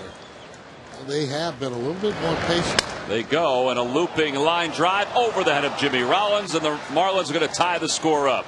Ramirez stops at third. It's an RBI single for Cantu, and it's a 1-1 game. Wasn't the best of swings, but he got enough on it to lift it over the head of Jimmy. Yeah, he did stay back and was able to get the ball over J-Rose head there at shortstop.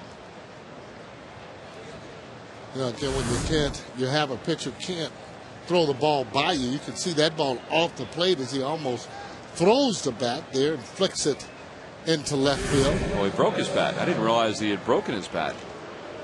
Now he hit that off the end of the bat. Ball very easily could have been right at J-Roll.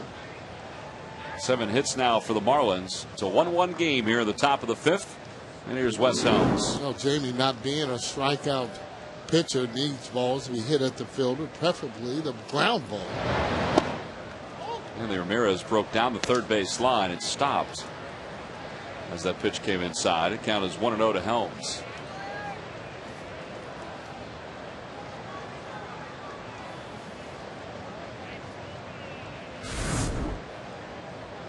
See Ramirez breaking there. Jamie doesn't see him, but he can sure hear him.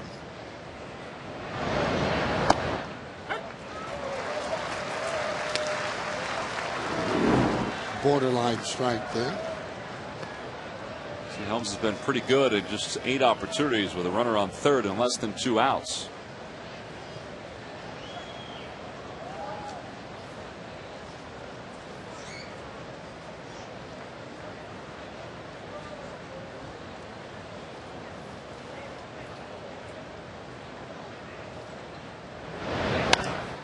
And it's 1 ball and 2 strikes.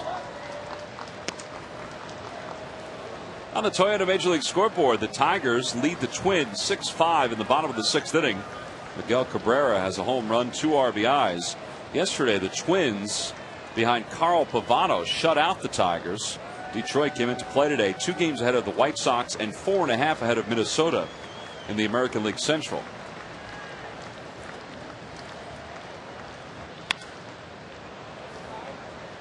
Nice play by a fan over the tarp. Fielded that on 1 hop. The gentleman right there, his fist in the air.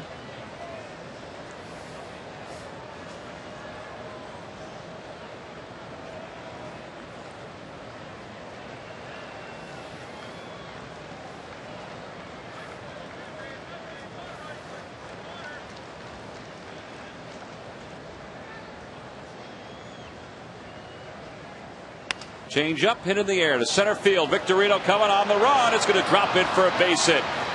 And the throw to second, not in time. Ramirez scores, and it's 2-1 Florida.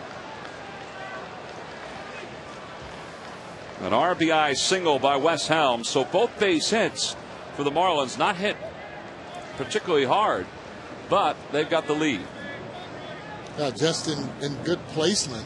That ball off the end of the bat. So again, what happens when you have a pitcher that can't strike the hitters out? Jamie, more of a contact type pitcher. Is that ball sinking? No chance at all for Victorino to make a play on that ball. See Ramirez crossing in and scoring. And sometimes pitchers can get out of trouble by striking a batter out, but again, Jamie's one of the contact pitchers. And more than likely, hitters are going to go on and make contact. There's Cody Ross, who had his 20th home run last night against the Phillies, and back-to-back years now for Cody Ross with 20 home runs or more. His home run was the deciding blow in yesterday's game. He gave the Marlins the lead for good. Batting with 2 runners on and 1 out at the top of the 5th inning. And he takes a strike on the inside corner.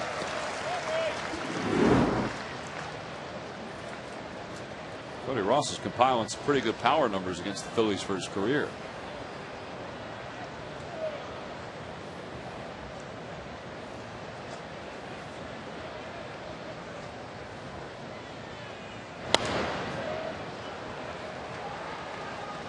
And he swings so hard at that pitch, and it just doesn't sound good at all. Yeah, I was going to say, too, he doesn't hit cheap home runs. When he gets them, he really does get them.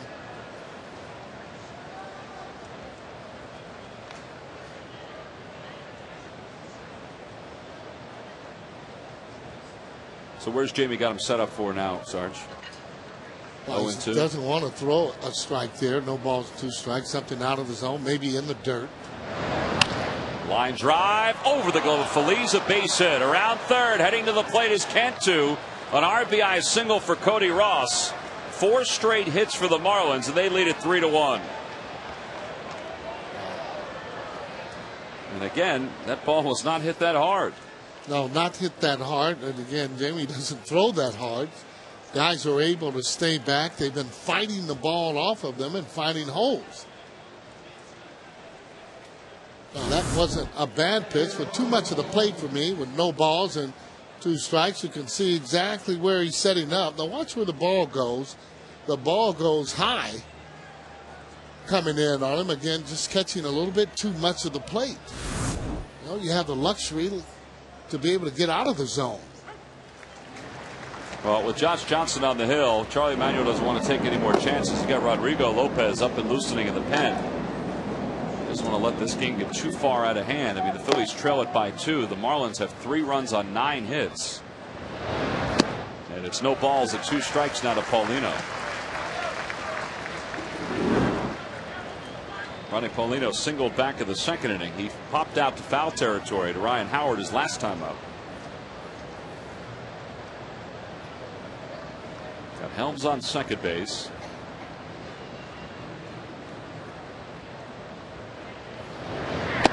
And Cody Ross on first.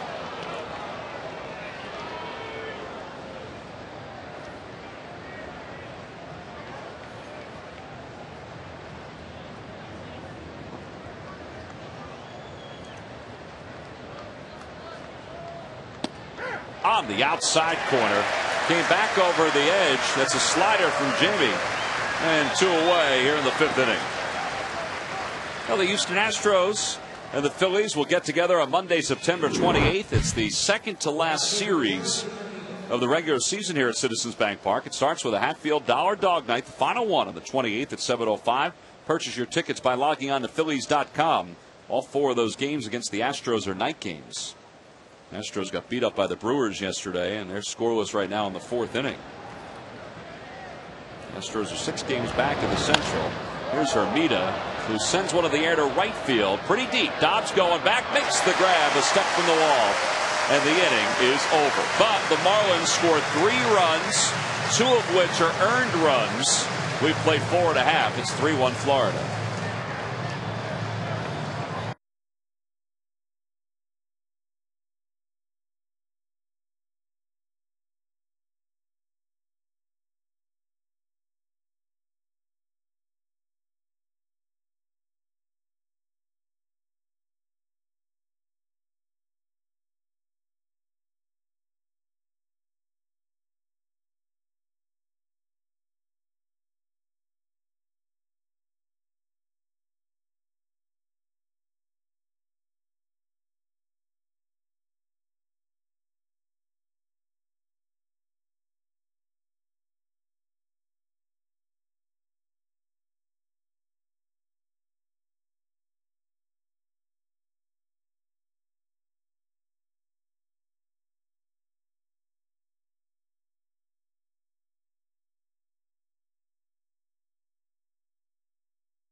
5,000 or log on to Phillies.com. Last of the fifth inning. Phillies offense has managed just one hit today against Josh Johnson. They trail at 3-1 as we go to the bottom of the fifth inning. Jamie Moyer has allowed 3 runs, 2 of which are earned. Those 3 runs scored in the top of the fifth inning. He is due to bat fourth in this inning. What's the odds, Sarge, that Charlie's going to pinch hit for him if we get down to that spot in the order? I think very simple. You got guys on base that they would pinch hit for him, try and get back into this game. They're only 2 run down, although this guy can, Johnson, he can pitch. Greg Dobbs today was hit by a pitch his first time up, leads things off. And he tries to bunt his way on, and he bunts it foul. Mentioned that Johnson began the game today 9th in the league in earned run average at 2.98. Sometimes you get surprised when you see so many guys in the league with an ERA under 3 in this day and age. It just doesn't happen. No. Consistently. Look at that pitch count, 54 pitches. Tim Lincecum leads the way with an ERA of 2.20. Matt Cain is second.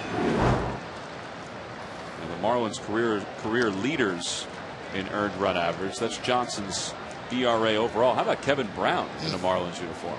Good pitcher. Hard thrower, split, sinker, slider.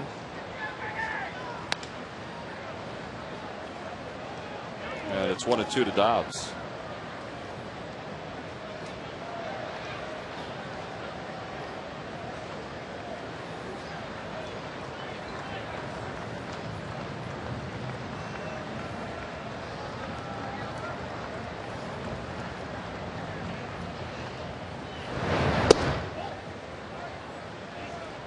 Two and two the count to Dobbs. Johnson not as sharp as he usually is with that breaking ball. Been throwing more fastballs, I think. Obviously, he's a fastball pitcher. He's been missing the zone some in the fastball.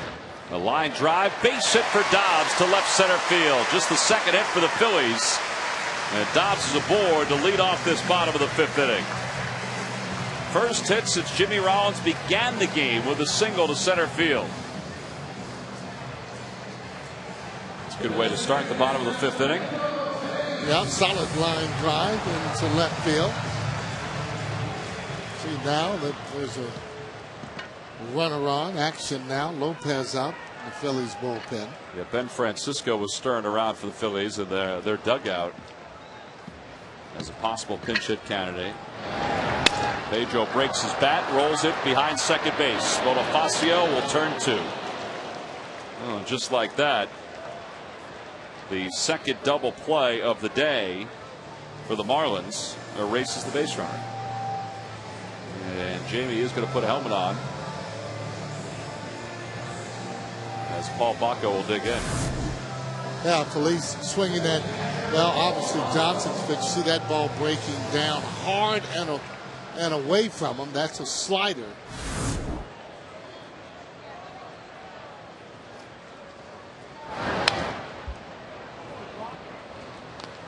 Josh Johnson with his 4 2/3 innings so far today. You can let that. You can see Johnson letting that ball go as opposed to hitting that ball. Got himself a double play. If he hits it, probably doesn't get that. I think it's so hard for a pitcher to stop themselves from going after a ball. Well, yeah, you're right. It's reaction. It's reaction to try and get the ball. And most pitchers are going to try and get any ground ball that's headed up the middle. 1-1 the count. Well, we've seen so many pitchers, go up with their bare hand a lot of times when the ball comes back to the box, and that's when you'd really want them to pull their hand back away from the baseball. 2-1 the count to Bacco. You can get too many injuries from a broken finger, sprained finger, if that ball hits you in the wrong spot.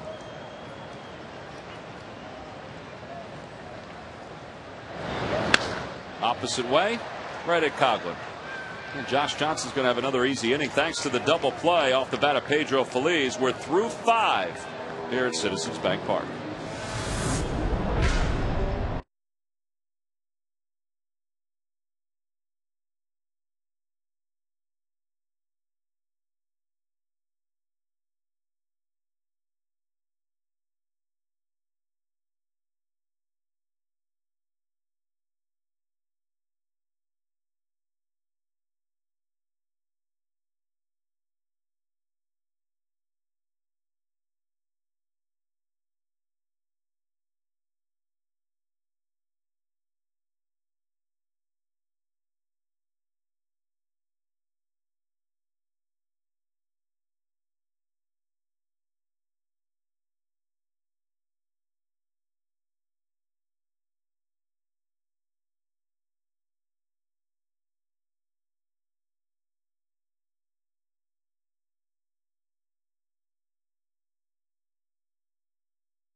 All is going well at the top of the lineup for the Phillies. While his average continues to climb, the leadoff man continues to produce offensively night after night. A 205 average on the 1st of July is no more. And this J-Roll is brought to you by Independence Blue Cross. We're here for you every step of the way. Now, Jimmy and the Phillies offense has managed just a couple hits today. Jimmy has scored the only run the Phillies have this afternoon. Sarge, how about what he has done since the 1st of July? And a lot of the fans today, all the fans 14 under, received that great cap. It's a Ryan Howard cap. Got Ryan's number 6 on it. Compliments of Pico. And Jimmy, since the 1st of July, has hit in 30 of 34 games. That's pretty good. Oh, that's real good. And seeing the ball better. And that's after a lot of at-bats, getting that average up in the 240s.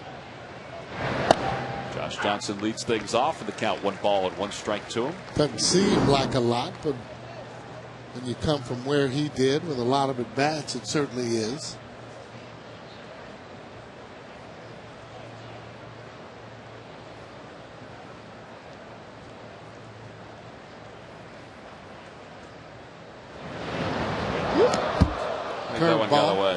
Curveball that didn't curve. Just a little high. Well, Jamie just said it slipped as he got a new baseball back from the home plate umpire. You can understand that. It's a lot of moisture, too. Very humid. You see that ball spinning in the back of Johnson.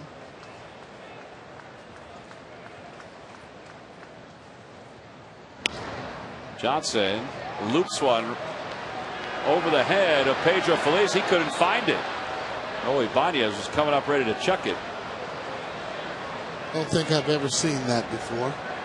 I was stunned when I looked down and saw him still standing at home plate. Well, it hit him so much right there on the thumbs. He was thinking no way the ball could go anywhere but foul. Now, he can't find it. He's looking in the back and so on. Paul Bacco's pointing to the wall to his right.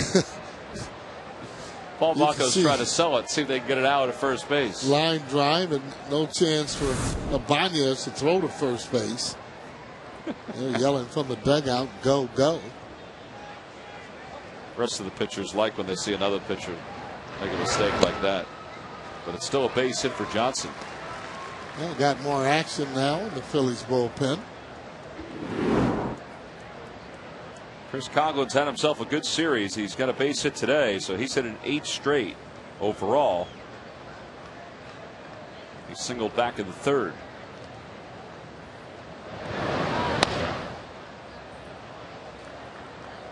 I'm not sure what's going to happen when the league figures out Coglin as Tyler Walker's up and loosening in the pen for the Phillies. I'm not sure what's going to happen when the league figures out Coglin as this season moves on, but he's got a pretty good swing. He's pretty steady at the plate. He doesn't bail, at least we haven't seen him bail against left-handed pitching. No, and he stays right in there, keeps his shoulder in there. He's been having really good at-bats. Hasn't been swinging at a lot of bad pitches.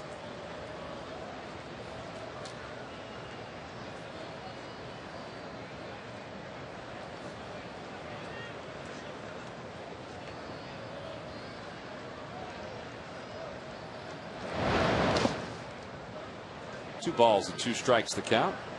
Baco kept that one in front of him.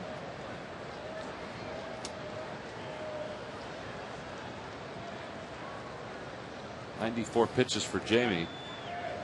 I would assume the leash is pretty short in this inning, Sarge? Yeah, and not only that, I mean, he's the first hitter that's going to be coming up if he can get in, and I'm sure they probably use a pinch hitter. Starting to get a little bit late. And later, the way that Johnson has been throwing, maybe now that he's on first base, he can tire him down a little bit.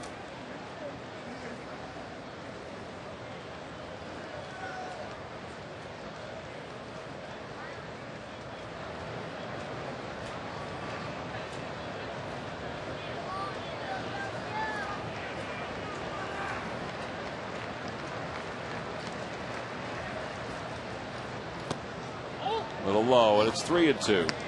On the Toyota Major League scoreboard, the Astros lead the Brewers 2-0 in the bottom of the 4th inning. Jeff Blum has got a home run, a couple RBIs, a run scored in that one.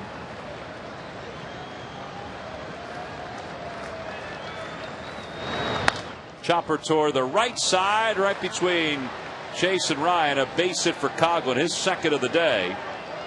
And Coghlan now has had multi-hit games in 8 straight ball games. Wow.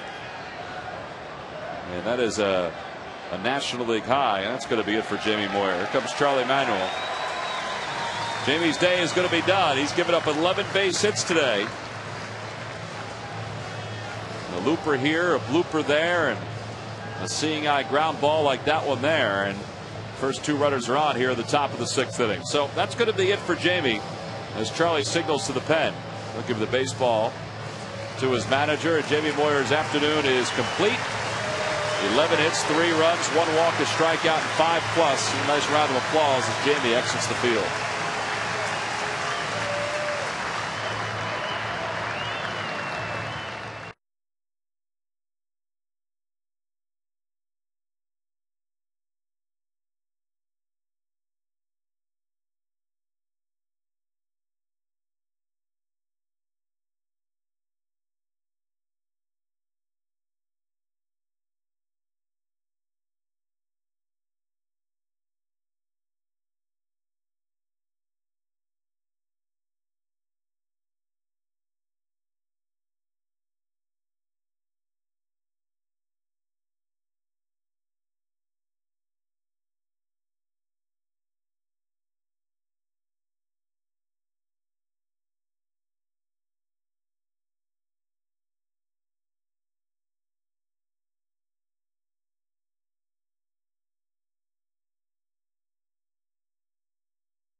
A lot that looms overhead for Jamie as to whether his spot in the rotation will remain intact once this day comes to a close.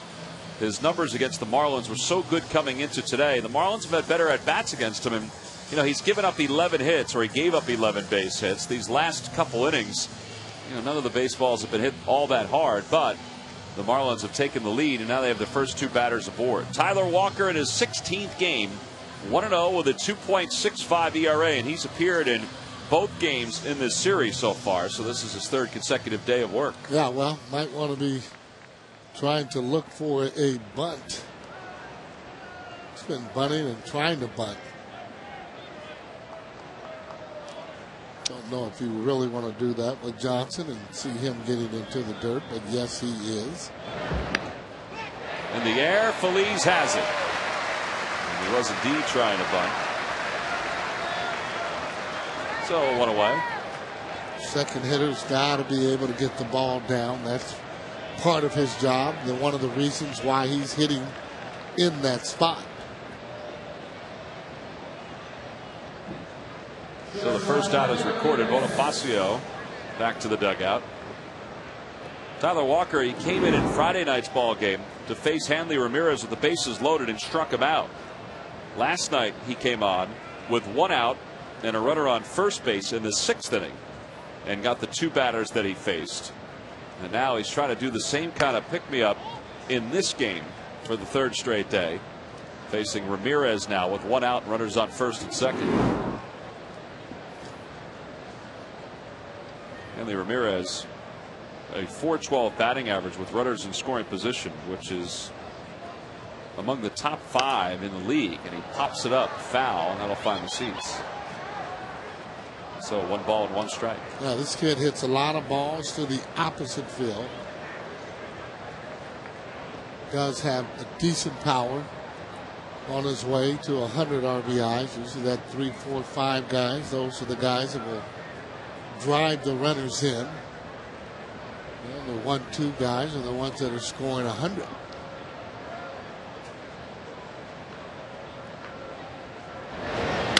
Pulled toward third, backhanded nicely by Feliz. Spins, fires to second for 1, and that's all they'll get.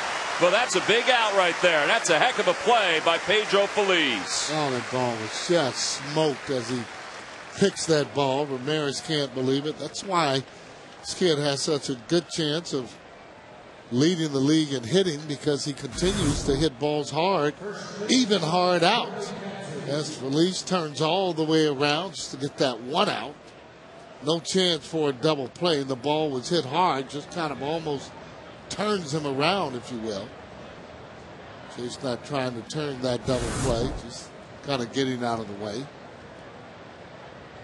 Well, 2 outs now. And Jorge Cantu, the hitter. Cantu had an RBI single in the 5th. 1 of 3 runs that the Marlins scored in that 5th inning.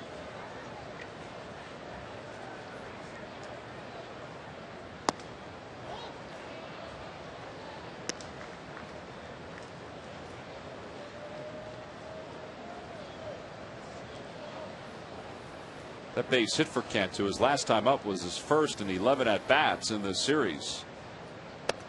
And it's 1 ball and 1 strike to him. Jamie's fastball was coming in the low 80s, and Walker's is coming in the low 90s.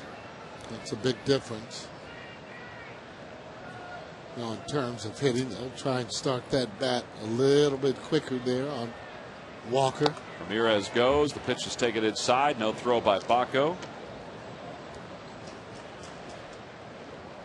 And that's going to be the 20th stolen base of the year for Hanley Ramirez.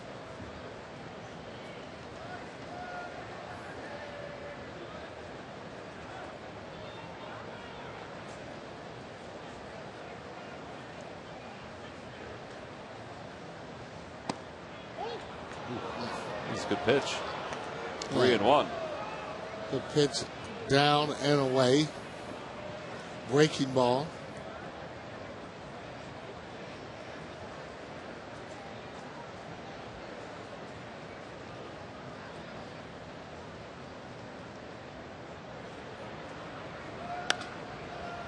Pop up right side. Ryan Howard over. Does he have room? Over toward the seats, and he runs out of room. Just a couple rows back. And it's full 3-2.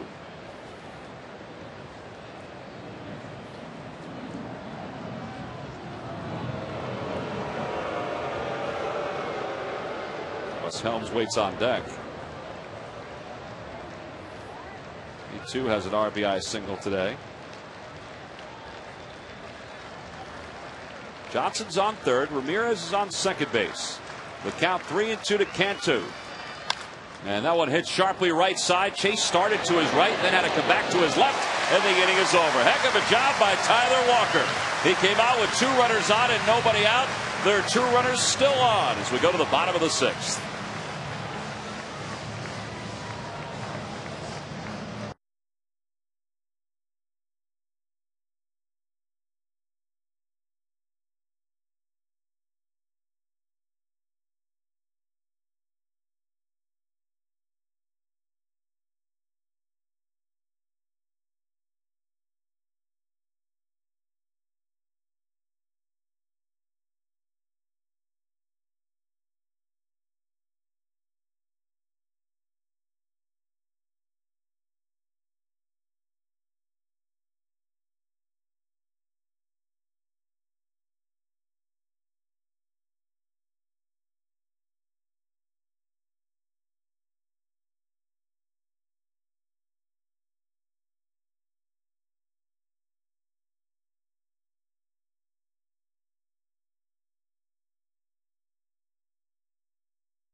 Drive one today by Bud Light. The drinkability of Bud Light with the refreshing taste of lime. And by Thomas Jefferson University Hospitals. Call 1-800-JEFF-NOW. Bottom of the 6th inning. Phillies trail at 3-1. And Phillies fans have been watching this offense this entire weekend struggle to get some runs. And they're hoping that the back end of this game can produce some runs as Ben Francisco will lead things off as pinch hitter. Francisco 5 for 17 in a Phillies uniform. Rodrigo Lopez is loosening up in the pen, so he'll be the next pitcher for the Phillies. And Francisco swinging at the first pitch, and he's retired for the first out.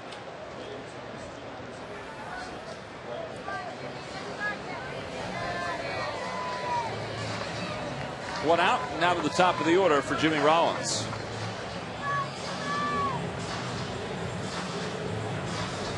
Well, Josh Johnson's roughest inning was really that first, where he was having trouble finding the strike zone. Yeah.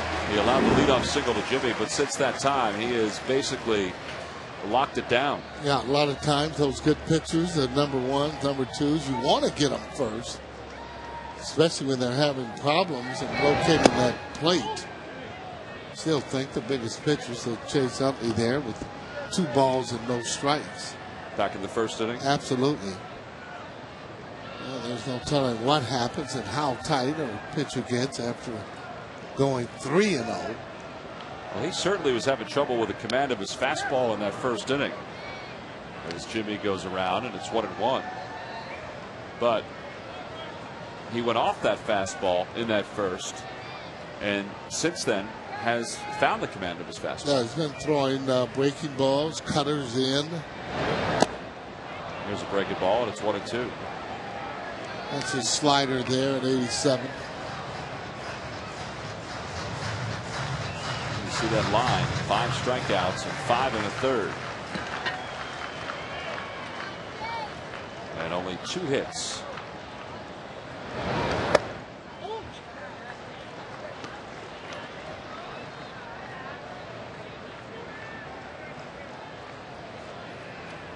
Jimmy has hit over 320 in this month of August.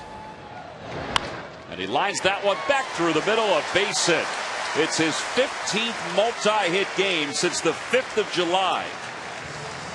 Now that's significant for Jimmy's rise in his offensive numbers. Oh boy, he just smoked this slow slider. That ball, though, the difference, out over the plate. J-Ro quick to the ball, opposed to that back foot slider that starts on the inside and breaks down towards your back foot. And look where that ball is. More out over the plate. Much easier to hit. Throw over to first, and Jimmy's back diving. So now the Phillies bring the tying run to the plate here in the bottom of the 6th inning. Johnson has not given up a lot of home runs this year, just 9 home runs. Phillies will take more the chance to keep the train moving here in this 6th inning than anything else.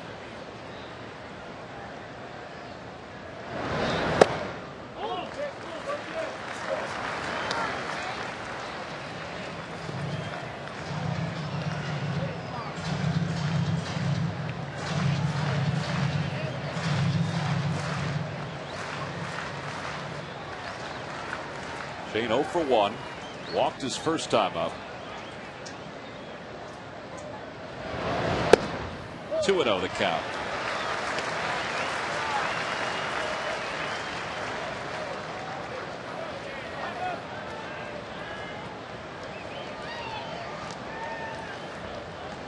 Victorino has him set up for that fastball. Again, don't want to try and hit it out. Just drive the ball if you can. It's a breaking ball, all speed. You want to take it because you're geared for the fastball. And if you swing at that pitch, usually it's just going to roll over or not be able to drive the ball. And as a base runner, you're hesitant on running, particularly in this count, correct? Well, if he has a jump, they have their times, big part of their game. Shane might have thought that Jimmy was going on that pitch as he showed bunt just to distract the catcher Paulino, and he takes it for strike 1.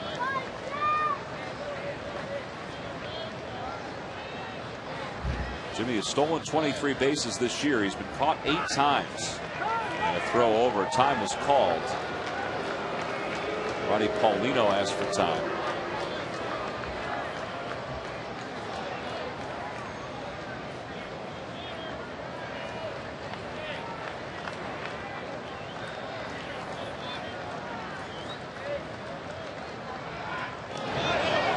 Jimmy just gets that hand back. Quick move by Johnson.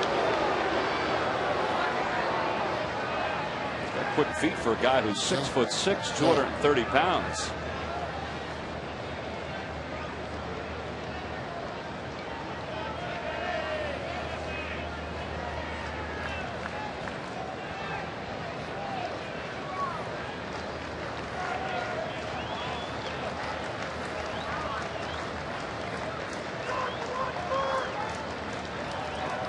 Jimmy goes, pitch is pulled toward first, and Cantu will make the play at the first base bag. Well, hitting the ball hard, just hitting in bad luck. Anywhere other than right on the bag there. You're talking runners on first and third, as it is. J-Ro at second because he was running with 2 outs. This ball here hit hard. Great jump by J-Ro and one hopper right to Cantu at first base. So a quick meeting between Ronnie Paulino and Josh Johnson. Chase Utley and Edgar Puano having a conversation before this at-bat takes place. Chase is talking about that first at-bat at all, or is that already past the conversation? I think that would be past.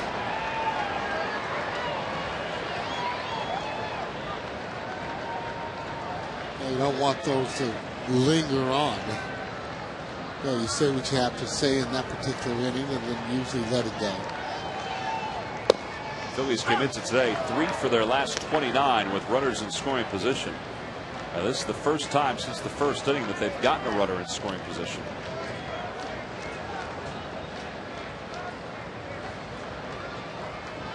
They are 0 for 2 with runners in scoring position in today's game. Little cue shot, and it's 0-2 to Chase.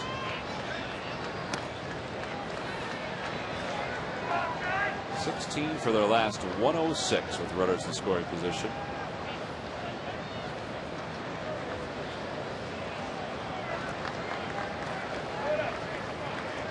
Yeah, they're going to have to start doing a little bit better than that.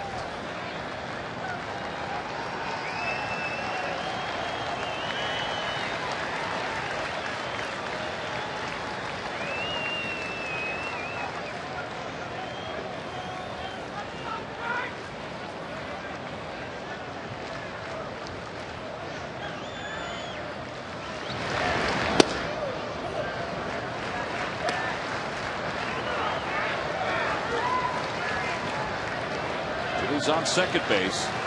He reached on a 1-out single. Went to second on a ground out by Victorino. He's trying to pull the Phillies a little closer here against a tough pitcher in Josh Johnson. His pitch count is in a good spot for him. It's only the 77th pitch. That one shoots back onto the playing field. Ed Rapuano, you might have heard him in the background just telling Ryan Howard, it's hot out here, big fella. It is a little bit warm, a little humid. There is the big fella.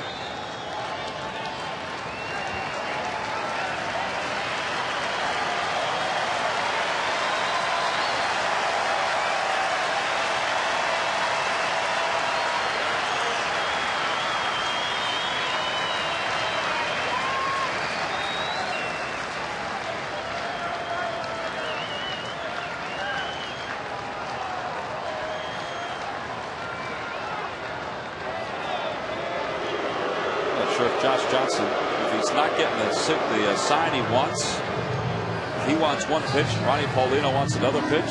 Yeah, maybe just not happy with location of the pitch. Freddie Gonzalez, Carlos Tosca to your left. Wow.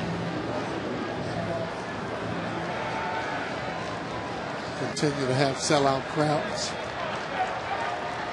In case you didn't hear it, Jay McLaughlin, who does the press box announcement, she said it was the 50th sellout of the year here in Philadelphia. Ties the franchise record. 1-2 the count to Chase. 2-2. Not sure who won the battle there, Josh Johnson or Ronnie Paulino, but whoever did, the pitch was out of the strike zone. Usually that pitcher will have the last word in terms of the pitch that he's going to throw.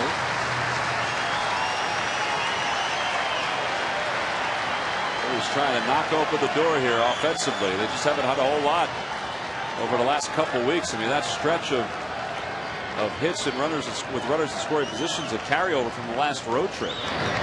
And Chase pulls it right side. Diving play, Bonifacio, and he floats the throw. Safe at first base. He made a heck of a play to get to that ball, but he had nothing on that throw. And Chase hustled all the way, put the pressure on the infielder. Now, those kind of balls that are hit like that, and you're running hard, and you put pressure on the fielder, he throws a little bit high. I think those should be hits. He pulls his ball there in the hole, and then he dives. Now he has to get up. That's not all natural. Does throw the ball high, and because Chase is hustling, for me, you're rewarding of a hit. That's one of those plays, either a good play or a hit for me. Well, and usually what the scorer does, he separates the play. Yeah, and he's going hard the whole way. Well, that's what you would call a home pitch if you can get that knock. Well, they have scored a base hit for Chase Utley. So he's aboard. Mark Wiley out to the mound to talk to Josh Johnson. You have Ryan Howard at the plate. Now Ryan has lined into a double play today. He's driven in a run with a sacrifice fly. If you carry over yesterday's game to today, Ryan has been hitting the ball better than anybody. And for that little guy, he not only has a Ryan Howard cap, but this is his first Phillies game. And he wants a little bit more than a cap here. Yeah, how about a home run? That would be nice. Or even a base hit.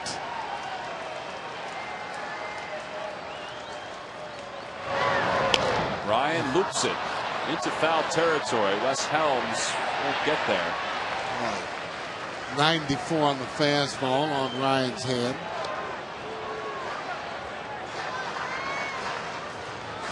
The Marlins have an odd alignment defensively. Bonifacio, the second baseman, is tucked over toward the right field line. You can barely even see him in your picture there. Ramirez is over on the shortstop side of second base. So there is a huge hole for Ryan Howard. Bo Porter is trying to stretch out the defense here in the outfield.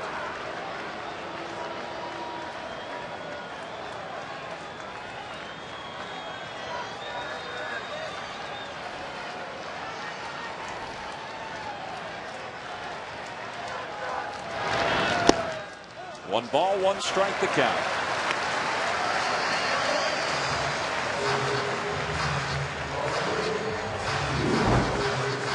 Ryan with 23 career home runs against the Marlins. Chipper Jones leads the active ball players with 38.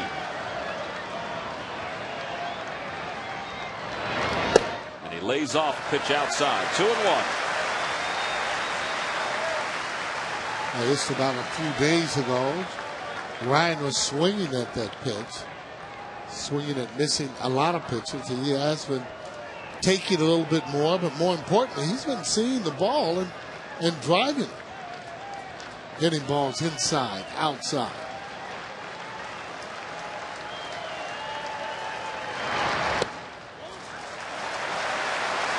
It's a good eye. They got a little fidgety over the Marlins dugout. Raul Ibanez in front of the Phillies dugout waits on deck. It's a fastball. He should not be late on it.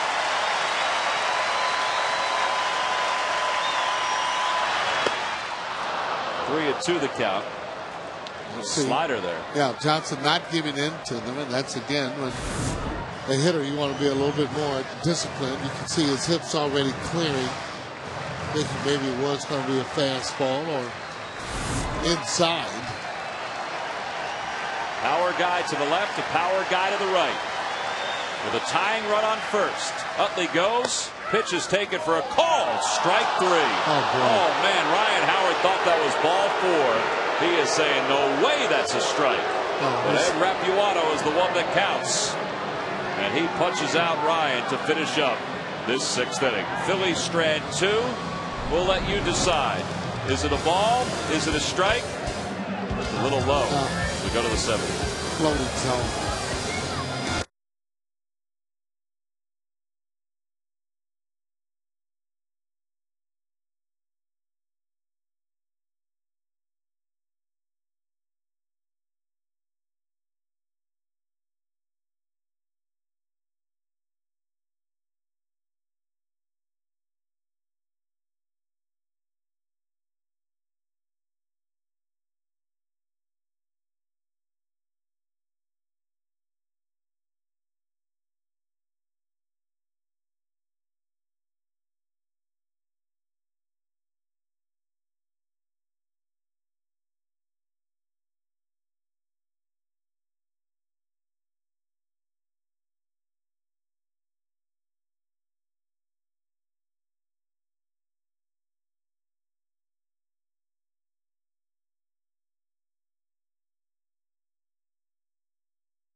Pitch off. Now this one's inside and he takes it. That's a change-up breaking ball. Another breaking ball. And then he swings at the 3-1. Now this probably is ball 4. You know, I don't know. Maybe from the side it's knee high. It doesn't look like it. That's a big man for him to be knee high. Yeah, and that just from the center field camera just looks like ball 4. And you know the guy's trying to have a good at bat there, and unfortunately he's called out in the pitch. It does not look like a strike. Well, Josh Johnson talent off of the dugout, so he's through 6 innings. He's allowed just 1 run. And now as we head to the top of the 7th inning, Phillies trail at 3-1. Here's our Verizon Wireless game summary, Wheels. Yeah, well, Phillies are still in this game because the Marlins have left a lot of men on base. Ryan Howard has a sacrifice fly and a great play in the 1st inning by Hermida. Could have been more. And then Cantu, Helms, Ross, they hit blooper, blooper, blooper for those 3 runs. And then Josh Johnson, he's hanging in there on a hot day, and they're going to turn it over now to Rodrigo Lopez. Lopez in his 7th game for the Phillies. He's 3-1 with a 3.99 ERA. And he is out of the bullpen for the 2nd time take over for Tyler Walker. Boy, what a job by Walker to pitch a scoreless 6th inning, picking up for Jamie Moyer. Well, that may have been the game right there. You know, if they get a couple more, you might really sag on a hot day like this. And Tyler did a terrific job. How about the 3 appearances he's had in this series? He came on with the bases loaded the first night, struck out Hanley Ramirez. Came on last night with a runner on first base and got the last 2 batters in that inning. And then today pitches a scoreless inning in relief of Jamie Moyer after the first 2 batters had gotten on. Well, they got to just try and hang in there now with the bullpen because this game is winnable. 1-2 the count to Wes Helms. And somebody is saying something. Is that who is he throwing out? Is that Victorino he's throwing out?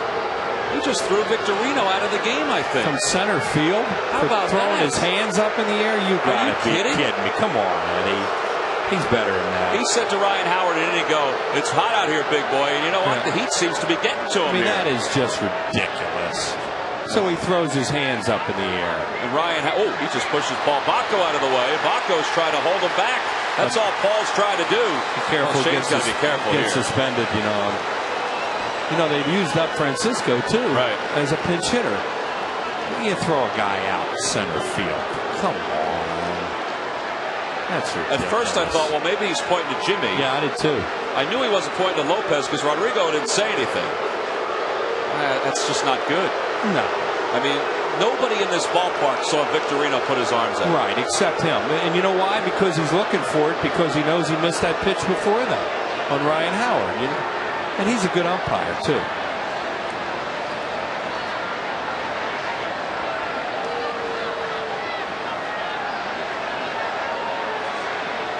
You know, you're not allowed to argue balls and strikes, and, you know, we all know that, but that is just... Sam Perlazzo's trying to keep him down the stairs. I mean, yeah, well, it does no good for him to go bump an umpire or something. Right. That's Which foolish. is where he was heading, you know, toward an argument, and Paul Bacco was trying to keep him out of the way. Ryan Howard was the one who was disgusted after that strike call to end the inning. Everybody else was too. Now, let's watch the reaction of Jason Worth. Watch behind Pedro Feliz's right leg. This is as the pitch comes in.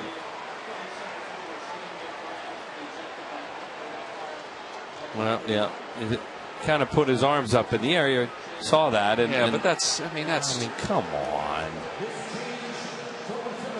I'll tell you what. I don't think I've ever seen a guy get thrown out that far away. I was just going to ask you if you ever saw that. I mean, I've seen guys, you know, get thrown out by a home plate umpire in the bases or something. You know, after an inning ends, maybe they're out there taking ground balls and they do something, and they'll throw them out, but not from the outfield by a home plate umpire.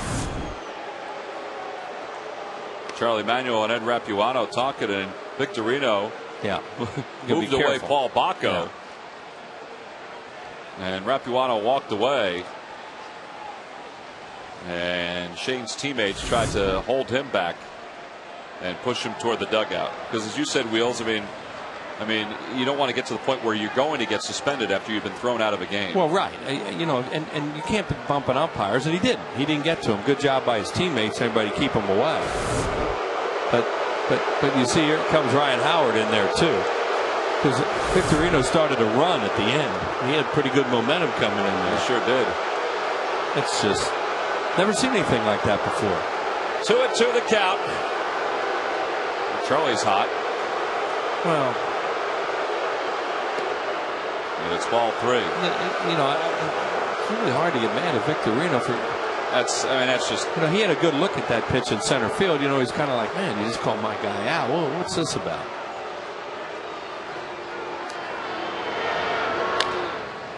Maybe they'll get everybody riled up because they've been sleepwalking through this weekend. Well, this is yeah, well, the fans are. I'll tell you what, I don't know if the team's into it, but the fans are. They're really into this right now.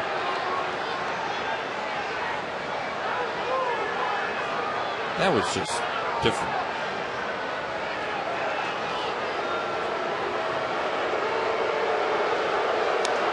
In the air to left field. That's pretty deep. Ibanez going back, and that one is a foul ball. Good thing Joe called that foul. Huh?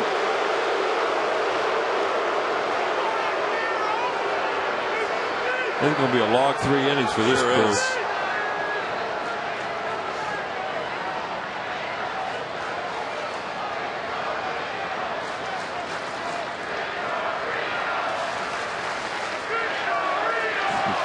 Fans are chanting Shane's last name.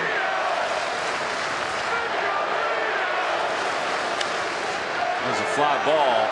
Shallow center. Jason Worth, who came on for Victorino, makes the catch. One away.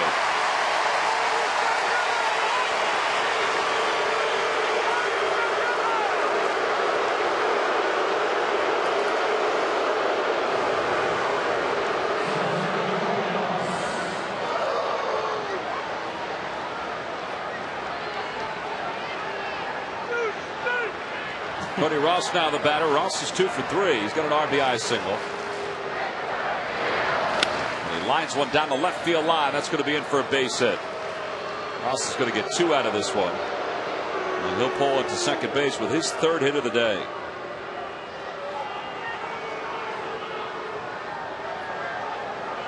So Lopez allows his first hit.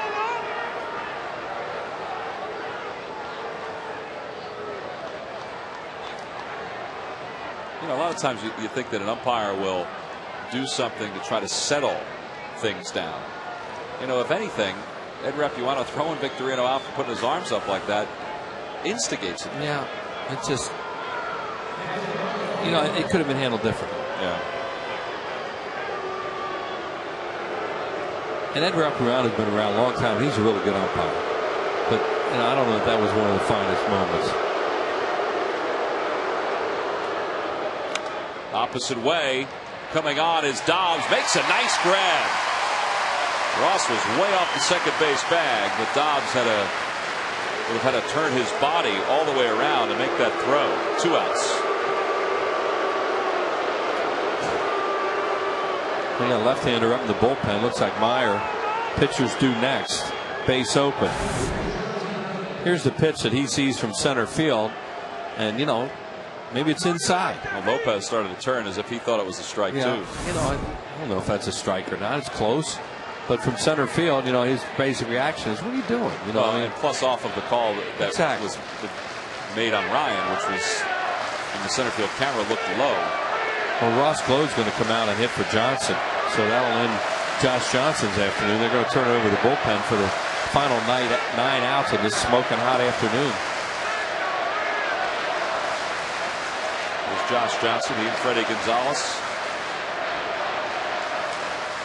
Freddie Gonzalez wanting to get some more runs here, an opportunity to get some more runs here. Runners on first and second with 2 outs. And you know, Tom, let's face it, he trusts his bullpen too. They've been very good here this weekend. Yep. So they're not being very good against Washington. Right, and Josh Johnson went through a lot of adrenaline and emotion and pitches in that last inning to get out of it with nothing. Johnson with 6 innings today, 4 hits and a run. So he probably figured it was time to make a move. There's Volstead congratulating him. And you're bringing up a guy who's a tremendous pinch hitter in Glode. Yeah, Glode leads the league in pinch hits as Moyer loosens up in the pen for the Marlins. Glode has 13 pinch hits this year, hitting .271 for the season.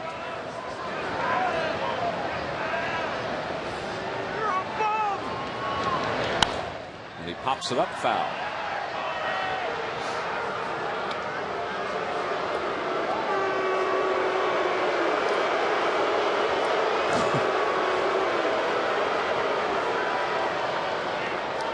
Is on first base, and second is Ross.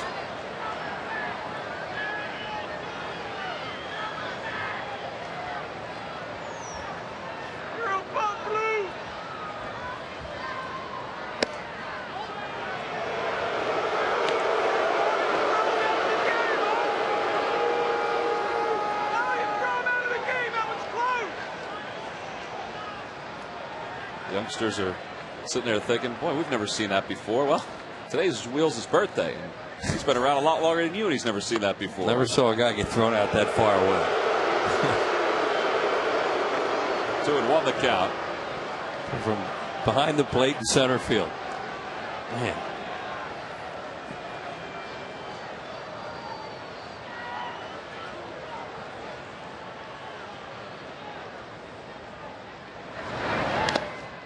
Good off-speed pitch. He runs the count even. 2 balls and 2 strikes.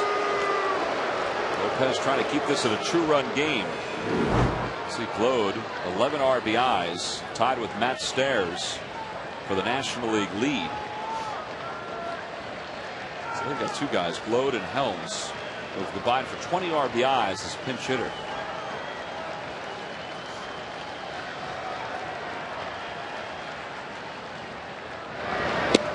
Moves his feet a little bit, 3-2. So the runners will be off with a count 3-2. Ross from second, Hermida from first. Coghlan waits on deck. He's had 2 hits today.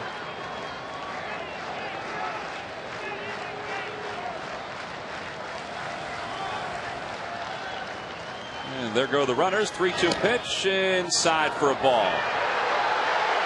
Ball got away from Bacco. The bases are now loaded.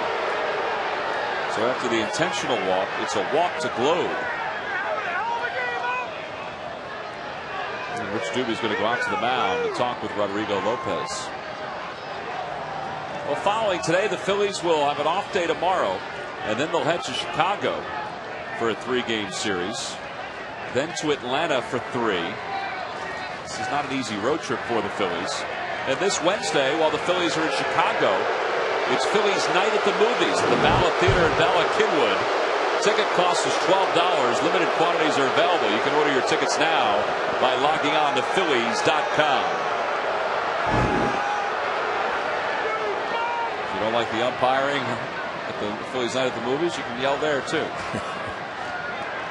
Well, as we said, the crowd is into this. Yes, they are. There is a lot of emotion flowing through this crowd right now. Another huge spot in this game because these guys have leaving a lot of men on base today.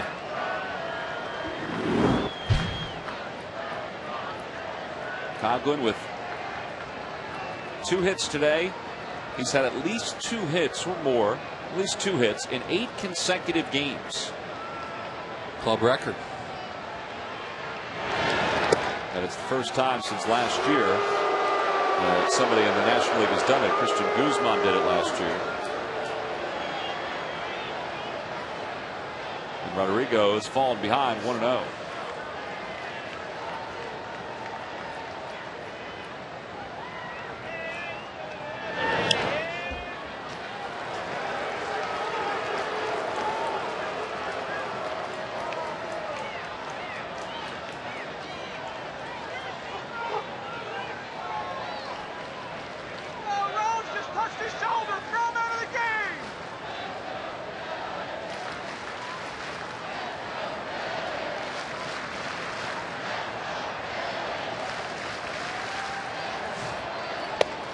Lost his bat, 1 ball and 2 strikes the count.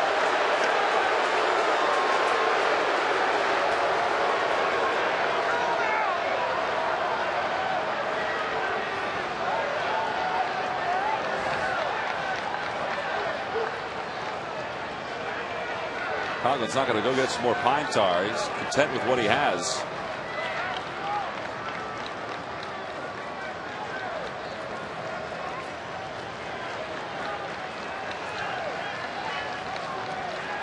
So Lopez has worked the count back in his favor, 1-2 with the bases loaded. He reaches out and he slaps it to left center for a base hit. And it goes right past Jason Worth. All 3 runs are going to score, and Coghlan is going to head to third. 3 runs cross the plate, and that makes it 6-1 here in the 7th inning. Coghlan's really something, boy. He's a good-looking hitter. And he just reached out and protected there and got himself the line drive hit, and then Jason Worth makes a mistake. Big hit for Coghlan. And that could take a lot of the emotion that was in here right out of the ballpark. Well, they credit Coghlan with a single and 2 RBIs, his 3rd hit of the day. And the error by Jason to allow him to go to third base. There was, and that's probably a strike too. In a good spot, and he just reaches out, and Jason Worth's looking for a hop there that he didn't get. So it's 6-1 Florida. And the task of coming back against these Marlins is just gotten harder and harder. Bonifacio today has been on base 3 times. And the count 2 balls and no strikes. This ball just did not pop up, and Jason just didn't stay down. Yeah, and now he doesn't get after it because he's hoping Raul Ibanez is back there, and a great job of backing it up by Ibanez, but still keep Coghlan from getting to third. It's 3-0 now to Bonifacio. Kyle Kendrick is up and loosening in the bullpen.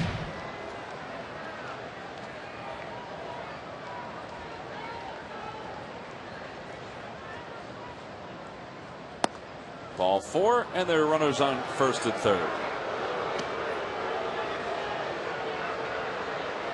Third walk of the inning for Rodrigo Lopez. And Hanley Ramirez is the 8th man to bat this inning for the Marlins. Jason just came on for Shane Victorino in this inning.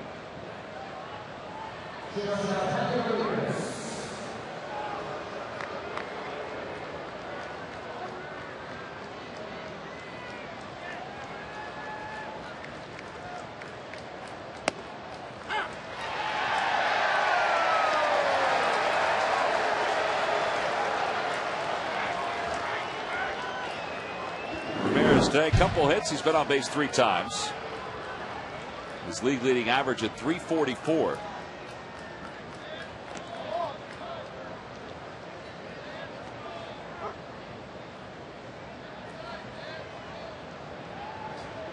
Came in ahead of Pablo Sandoval by 11 points in the race for the batting title.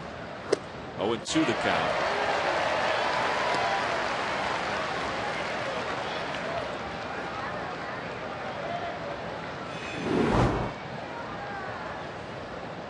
His numbers have been good all year with runners in scoring position, and even better with 2 outs and a runner in scoring position. There goes Bonifacio, and the pitch is hit in the air to center field. That's pretty well hit. Jason Worth going back, and he's not going to get that one. Off the base of the wall, 2 more runs are going to score, and Ramirez has a 2-run double, and the Marlins have just flat out blown this game open here in the 7th inning. They lead it 8-1. Yeah, with 2 outs too. And that's what they've done all weekend. You know, they've done the things they've had to do to win ball games, and you know, they just in your face right now.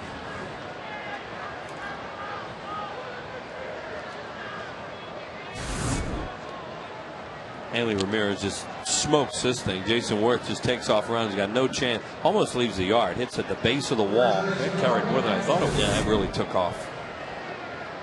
So the 9th man to bat in this inning is Jorge Cantu. This inning began when Wes Helms flied out to center field. Charlie's going to come out, and that's going to be it for Rodrigo Lopez. So Lopez's day is done. Kyle Kendrick's day is just about ready to get underway. And the Phillies have watched the Marlins score 5 runs here in the 7th inning, and they've done all the damage with 2 outs.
Up.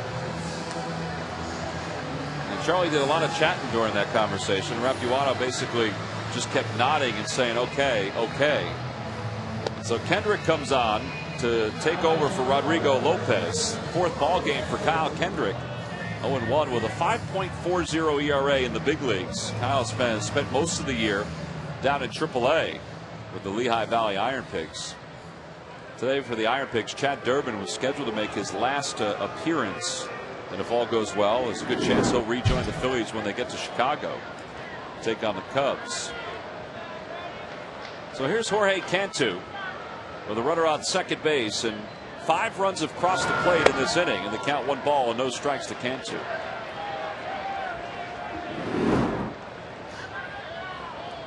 See Cantu's numbers against Kyle Kendrick. 4 for 8 with a couple of homers.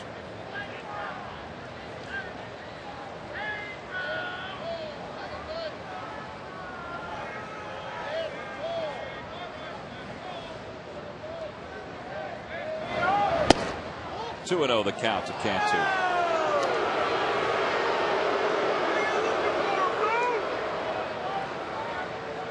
And anything around the plate right now, Ed Rapuano's going to hear it. Oh yeah.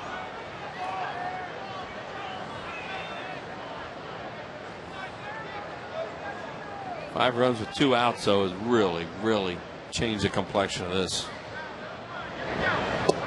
I mean, they'd already left 10 on. If they get out of that, they leave 13 on through 7, and it's a 2-run game. Yeah, 3 walks, 1 intentional, and 2 hits since there were 2 outs, and one of them was the hit by Ramirez, the 2-run double.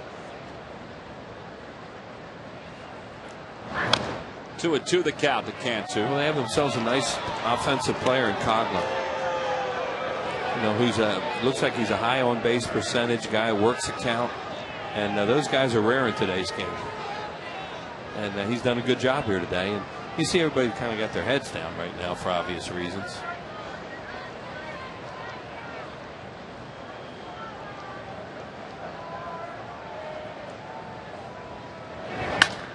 Back toward the middle, and that's going to sneak into center field, a base hit. Ramirez around third. Here comes the throw by Worth, and it's not in time. Gets away from Baco, and Cantu's going to go up to second base. It's an RBI single for Jorge Cantu. 6 runs now have scored in this inning.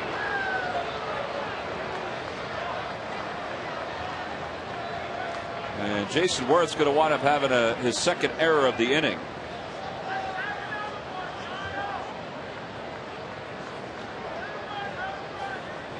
His first error was on the ball that Coghlan hit. And this one just keeps getting uglier.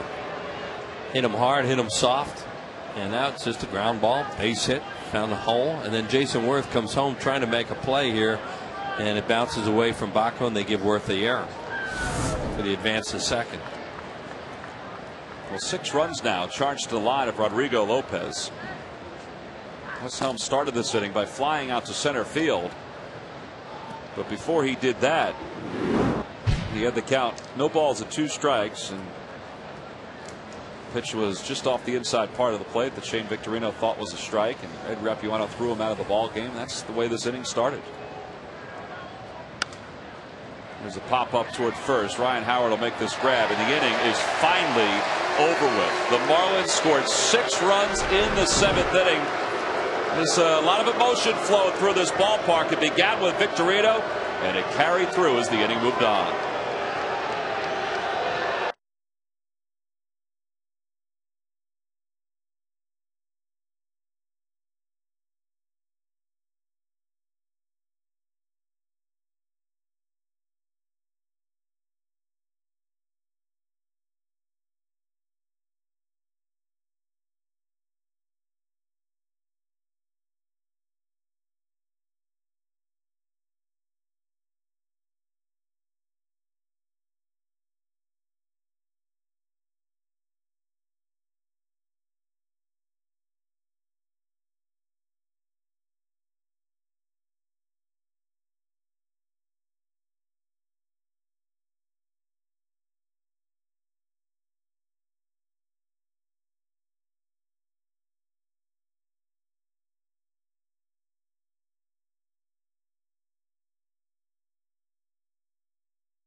Handful of managers to make an appearance in the World Series not to have played in a major league game. Who is the last manager before Jim Leyland to accomplish that honor? Well, that's been reworded. Yes, it has. Because it said the only, and I thought Connie Mack right away. That's why I said a look. I don't know, but Tom Kelly. Well, that's a good guess on your part. Yeah, but it's not right, obviously. Now, the answer is John McNamara in 1986 with the Boston Red Sox. John McNamara, one of the nicer guys that you'll ever meet in this game. Yeah. And that 86 year with the Red Sox, there was so much excitement when they came back and beat the Angels, and then looked like they had that World Series and wound up losing it. Poor John McNamara, and a lot of Red Sox fans didn't forgive him or Bill Buckner or anybody else with that team until the Red Sox finally won the World Championship under Terry Francona. Well, we move to the bottom of the 7th inning here at Citizens Bank Park. Dan Moyer will be the new pitcher for the Marlins. He'll take over for Josh Johnson, who left with this game 3-1 and then sat and watched his offense score 6 runs to make it a 9-1 game. Moyer in his 53rd game, 2-1 with a 2.16 ERA.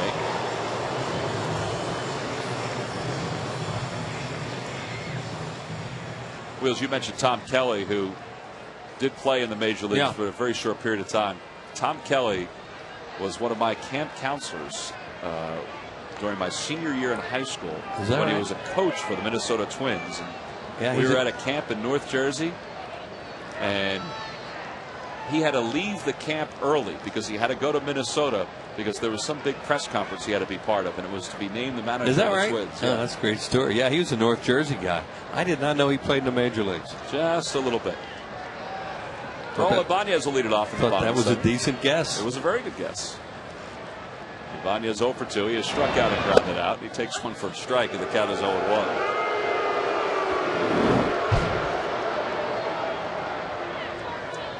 Tom Kelly played for the Minnesota Twins, the team that he managed, in 1975. Okay. 49 games under his belt. That's your proverbial cup of coffee. Yeah. Certainly had much more success as a manager than he did as a player. And never really wanted to manage again after he left Minnesota. Yeah. Ibanez has the count even, 1 ball and 1 strike.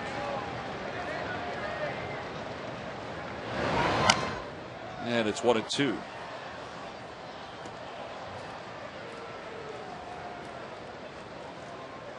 Phillies will not leave until tomorrow for Chicago tomorrow night.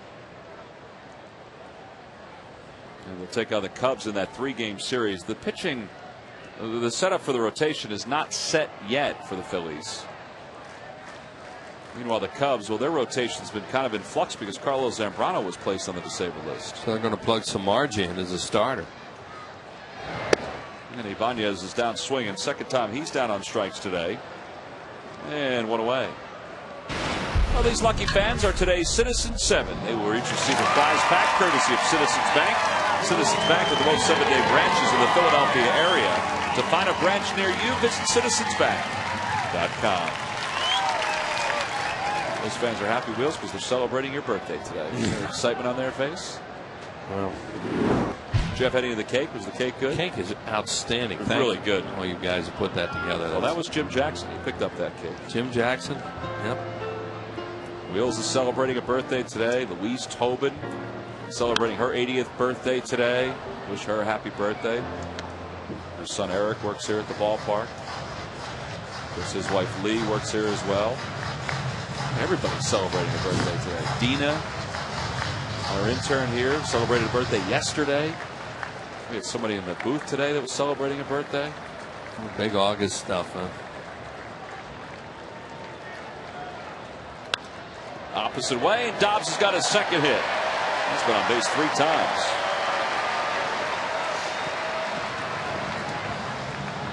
Here are some other notable folks who are celebrating their birthday today. Bob Cousy.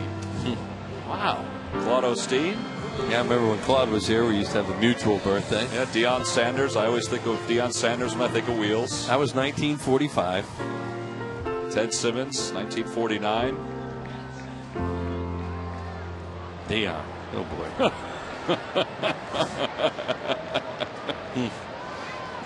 Here's Pedro Feliz. Pedro's 0 for 2, a strikeout, and he's also grounded into a double play. And the count, no balls and 1 strike. Well, the Marlins came into this series, and some of their players thought they needed to sweep the Phillies in order to get back in this race. You know, they win today. They're still 4 games out, but I guess in their mind, after playing so poorly against the Nationals, they have dipped their toe back in this race. Yeah, they've been playing really well before that, too. They come off a walk-off win last Sunday against the Cubs when Ross hit a home run, 9th inning. They had back-to-back homers in that game. There's Pedro Martinez, who says he's ready to go. Yeah, he's adamant about the fact that he's ready to go. How about that win-loss record? I mean, he's pretty good. 99 losses, 214 wins, 99 losses. And nobody knows. Appeal to first, and he swung at that.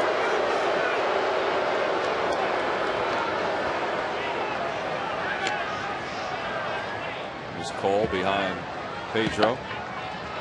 Well, this is one of those. This is a bad weekend. You know, the Phillies had a chance to step on the neck of the Marlins and didn't do it. And you know, now the Marlins have some life. Long way to go in this. Phillies had won 16 of 20 coming into this weekend here at home. They've lost the first 2 of the series.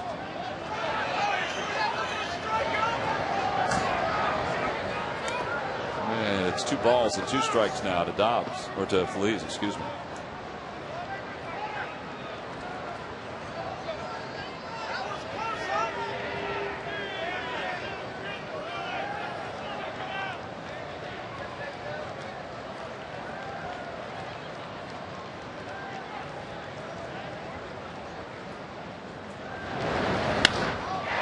Drive deep down the left field line, and that one is gone.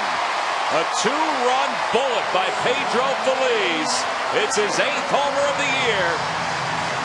And the Phillies have a couple more runs. And Mike Sosa from Limerick, you've just won $200 courtesy of the McDonald's home run jackpot.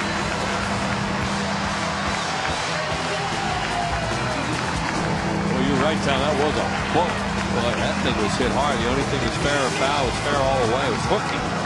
But he started out plenty fair and kept it fair. Here's a look at it. That thing gets out in a hurry. See how much it's hooking and spinning. And that's into the seats fast.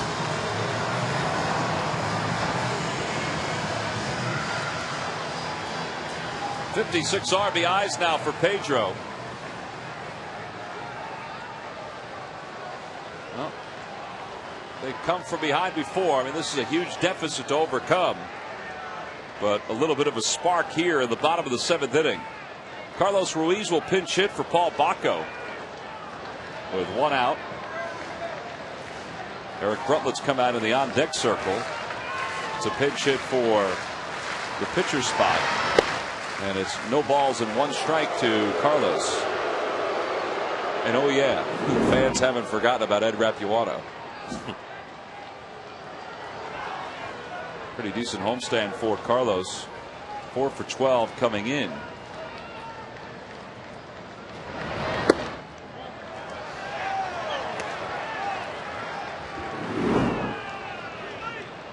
Carlos with 18 career pinch hits. Pinch hit appearances. And he pops that one up. Over toward the Phillies dugout. Paulino will give it a look. 1-2 the count. There's Kiko Calero up and loosening for the Marlins.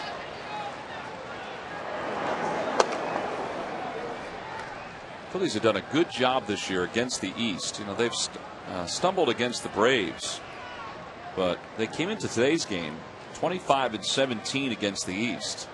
That means they were 10 games over 500 before the start of this series. So they had played well within their division.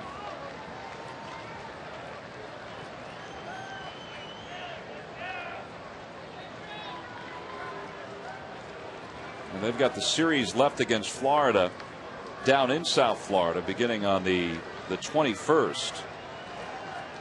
But they also have the last series of the season against the Marlins here at this ballpark. So they're not done just yet with Fish.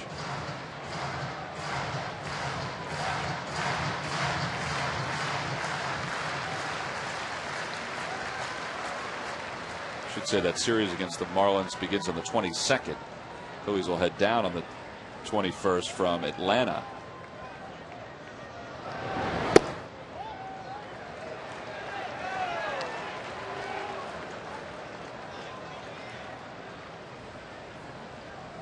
Jimmy and Pedro having a conversation on the bench. Pedro will keep it light. Oh yeah, that's always been his MO. Tough to keep it light right now, but he's trying to do a little bit of it.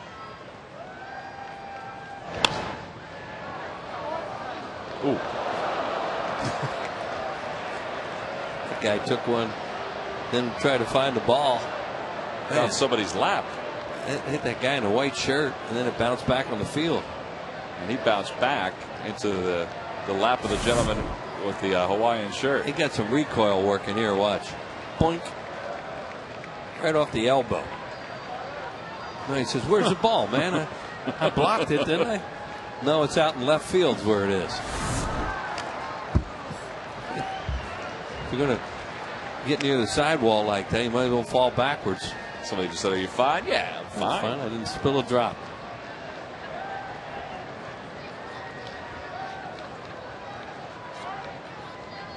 That's right. We got you.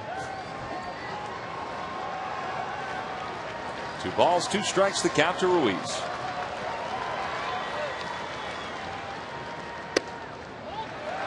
Pretty good at bat by Carlos. A couple tough pitches to take. It's 3-2. You get the feeling this is Moyer's last batter with Bruntlett on deck. And Calero loosening up in the pen.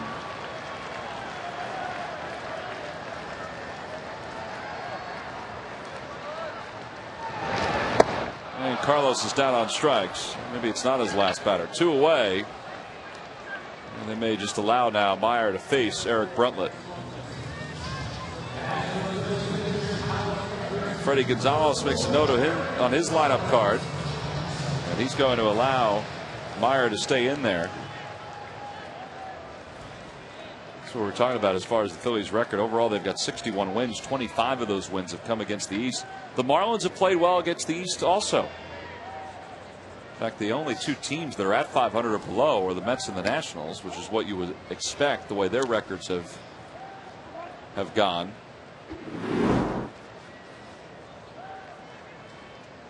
Bruntlett hitting just 133. 11 hits and 83 at bats. And the count is 1 ball and 1 strike to him.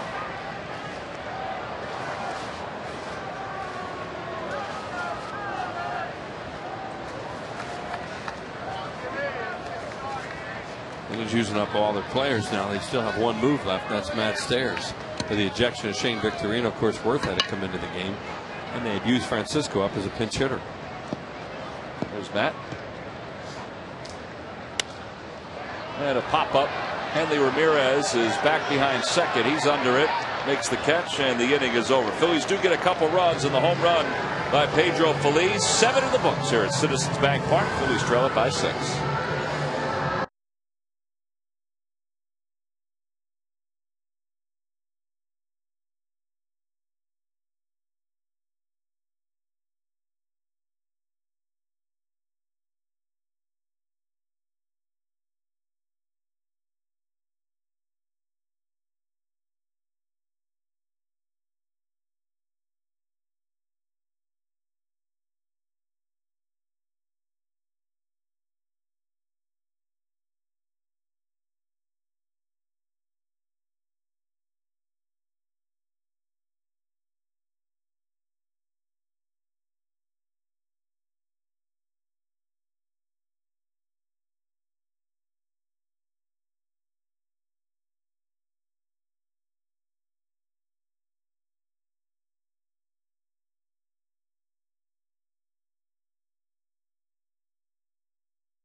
financing.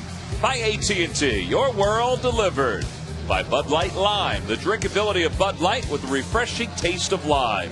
And by Jeep. Hurry to your Jeep dealer and see how good the best values in America can be. 50th sellout of the year here at Citizens Bank Park. 50 sellouts. 50. That is unbelievable. Scott Aaron, his 34th game. 1-1, a 1.99 ERA. Phillies trail at 9-3 as we go to the top of the 8th inning. And Aaron will face Cody Ross, who is 3 for 4 today and 6 for 12 in this series. He was swinging fastball right away. I'd like to thank our friend Jerry Jonas for sending us a little note here. He's a great baseball fan. And Connie Mack played 11 seasons in the major leagues as a catcher, mostly as a catcher. 11 years. 11 years. I didn't know that. I thought maybe he could be the answer to that question, or he was a cup of coffee guy. But 11 years. We learn something every day from our fans. So he didn't always wear a suit then? No, he didn't wear a suit. No, he wore a uniform. Nor did he wear one of Sarge's hats. 1-1 the count to Ross. Well, I knew John McGraw had played. Casey Stengel, of course, had played. Yeah.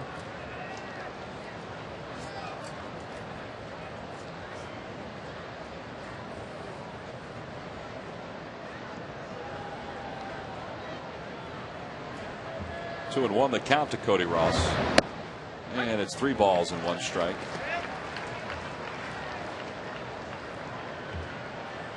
Cody flying out to left. He singled twice and he doubled and scored in the 7th inning.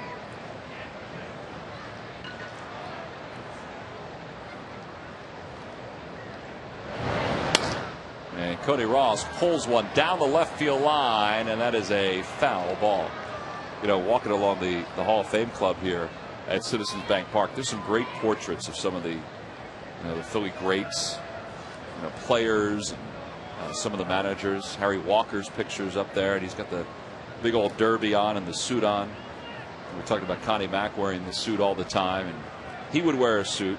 John McGraw would not. John McGraw would wear the uniform, as Ross lines one right at Jimmy Rollins. And so baseball was so different, because back then the managers were also the guys that essentially ran the franchise. Oversaw everything. They were like a business person, like a CEO. Yeah. So if you ever walk along the Hall of Fame club and you see the portraits that are there, there's some really neat ones and beautiful prints. And you see some of the managers with their uniform on, but you also see one with a suit. That's the reason why. And it must have been hot. Well, the unis they wore in those days weren't too nice either. Those flannels. That's back in the 50s, 60s, they were still wearing those flannels. Ronnie Paulino's 1 for 4. Wool uniforms. Imagine playing on a day like this in those heavy wool uniforms. They'd be gigantic on it. Yeah, they probably absorb that perspiration. Get a little heavy.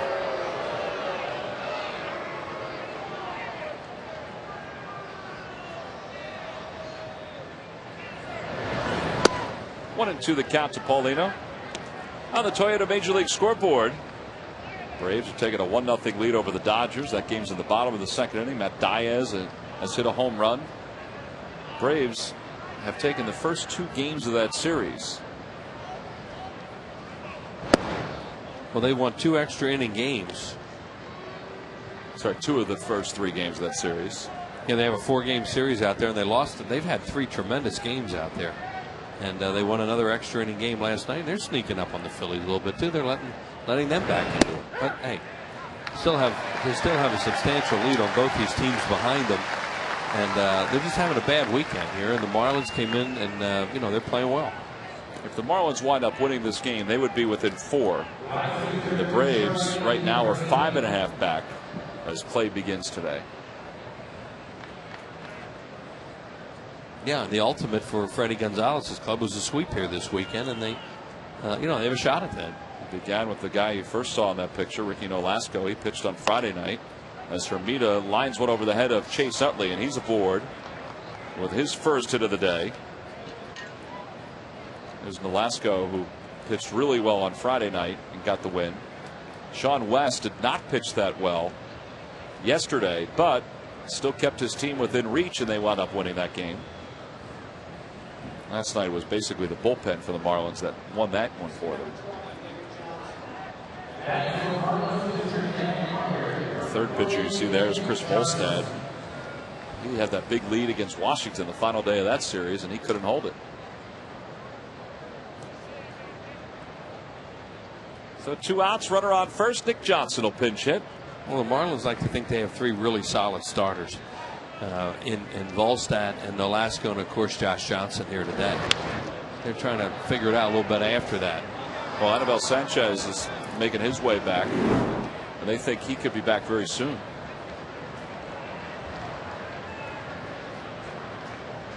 See Johnson's numbers: 299 hitters, 7 homers, 48 RBIs. He did not start today because he was 0 for 5 earlier this year against Jamie Moyer. And Freddie Gonzalez wanted to put another right-hander in the lineup because he knew he was going to start Jeremy Hermida, who was a left-handed batter. So that's why Cantu was at first base and Helms was at third, both right-handed batters.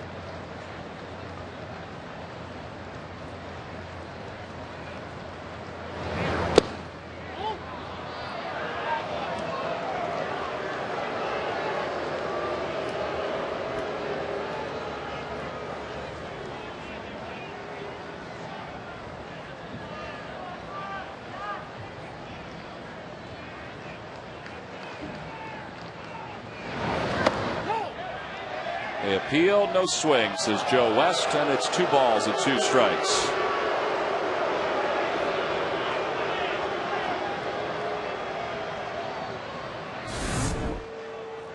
Well, the pitch is a ball and he didn't swing. Right and right.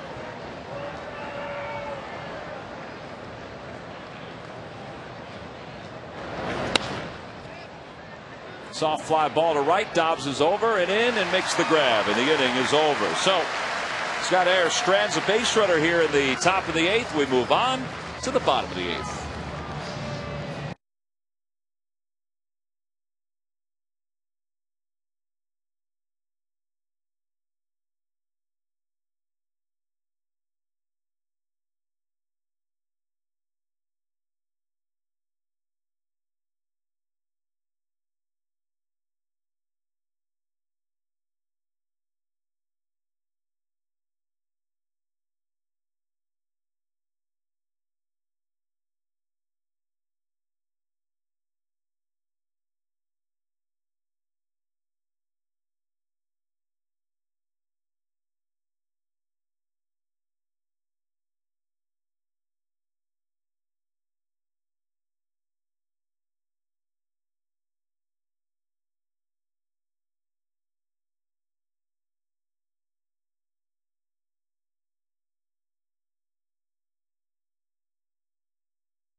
Clearwater, Florida. It's Phillies fantasy camp.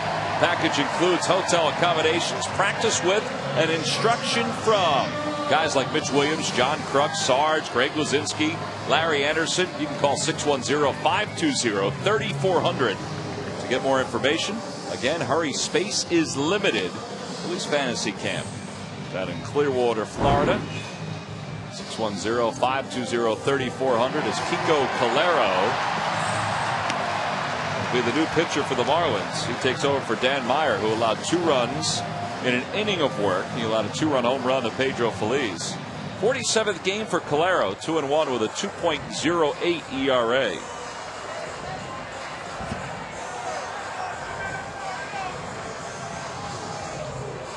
And Jimmy Rollins will lead things off here in the bottom of the 8th inning. Phillies trail it by 6. On the verge of possibly getting swept out here by the Florida Marlins. Yeah, that stuff was happening earlier in the year when they were struggling so much at home, and they had really righted that ship until this weekend.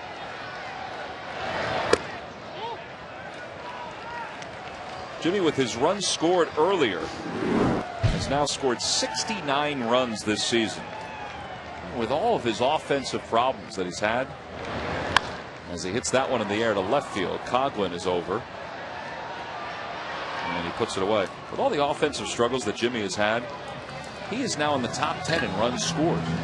I mean, you know, that's the run he's had this last month and a half, how good it's been. It's also how productive this Phillies lineup is normally. Well, Jimmy Rollins, once he started to get it going, he's going to produce numbers. You know, that's been his MO in his major league career. The guy's a tremendous player. Jason Worth in his first at bat. He came on when Shane Victorino was ejected from the game. Ejected from center field, which is still one of the weirder plays that you'll ever see. And that'll be shown over and over and over. Ed Rapuano threw him out from center field when he gestured on a pitch. Well, what caused it was obviously was the strikeout of Ryan Howard to end the inning, which the pitch looked like it may have been low, and you know, that was a big spot in the game. It was only 3-1. Run 2 men on.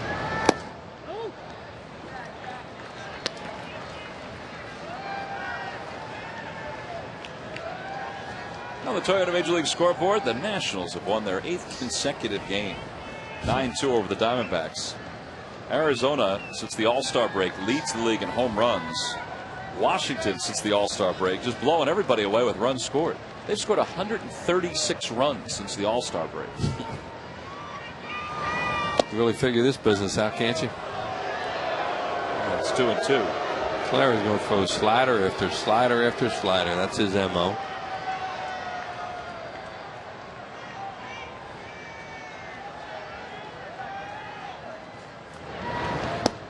And Jason is rung up on the outside corner. Second out of the inning. Of course, he throws a fastball. Jason knew it as soon as the ball hit the glove of Ronnie Paulino. Yeah, well, hitters are always up there looking for sliders from Calero. 2 strikes, threw him a fastball with a 6-run lead. Here it is. And he knows it's a strike. Ran back. Oh, yeah.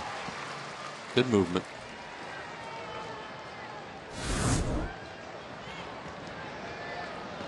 Chase has got a base hit today in 3 at-bats.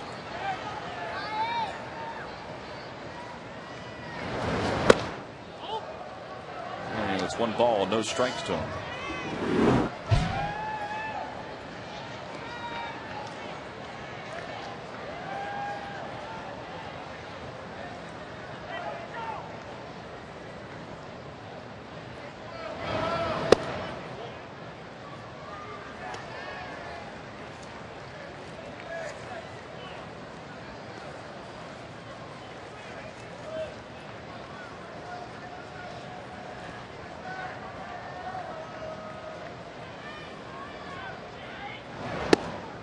The count to Utley.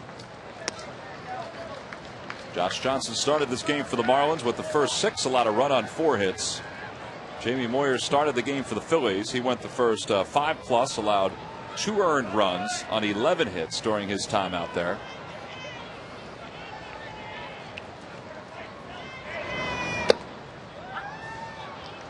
Jamie had come into this game with a 13-2 record against the Marlins. I mean, it was amazing to watch him pitch against these Marlins. He just had them so off balance. I mean, today, you know, they were blooping and bleeding a few balls left and right. And they wound up scoring 3 runs against him.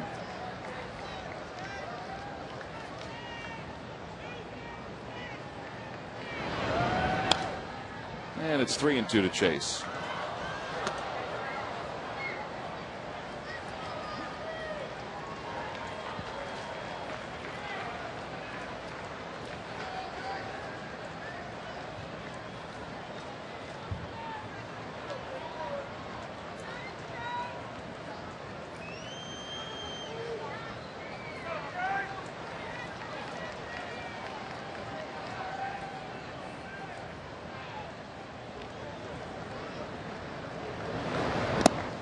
And ball 4, so Chase is aboard.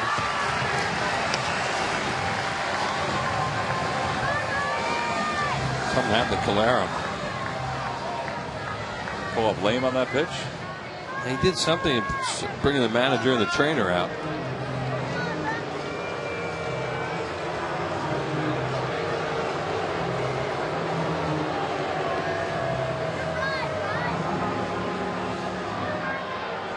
Says he's fine. Let's take a look and see what happened here on this pitch. I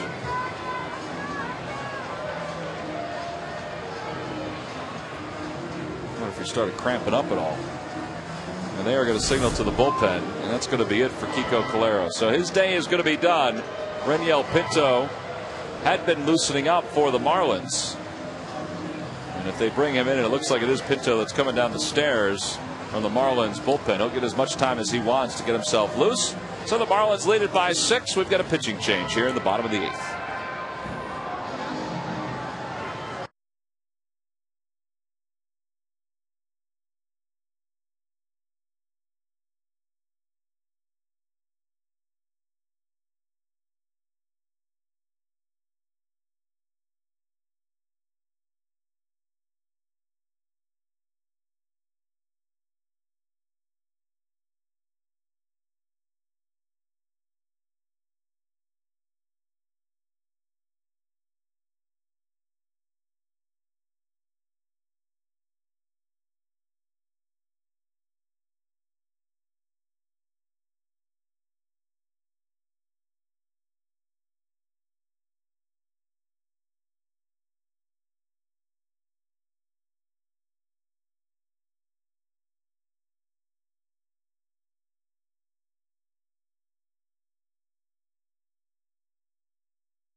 Phillies after the off day tomorrow, off to Chicago, where the Phillies will take on the Cubs, 2 night games and then the day game on Thursday. And then it's off to Atlanta, where the Phillies take on the Braves for 3. The last 2 days are national telecasts. An off day on Monday the 17th, and the Arizona Diamondbacks are here for 3. And then the Phillies are right back on the road. Then they'll take on the Mets the 21st, 22nd, and 23rd. Comcast Sportsnet on the 21st, and MyPHL 17 on the 22nd and 23rd. That Mets series will wrap around to the 24th of August as well. Reniel Pinto as the new pitcher, 48th game. He's 3-1 with a 2.66 ERA. And he'll come on. He'll have as much time as he needs to get himself loosened up. And he's on for Kiko Calero. And he is the 4th pitcher used by Florida. So this is the last time the Phillies will be home until that Diamondback series. They only have 3 games against Arizona on that very brief series, that very brief homestand, before they go back on the road to place the Mets for 4, and then the Pirates in Pittsburgh for 3, before they're back home against the Atlanta Braves on the 28th, 29th, and the 30th here at the ballpark.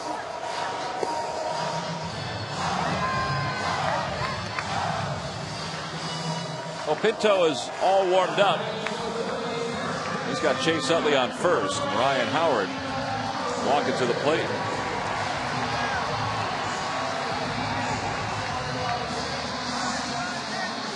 This game really turned when Howard was called out on strikes his last time up, with the runners on first and third. And then in the top half of that inning, the Marlins scored 6 runs. 2 outs. All with 2 outs.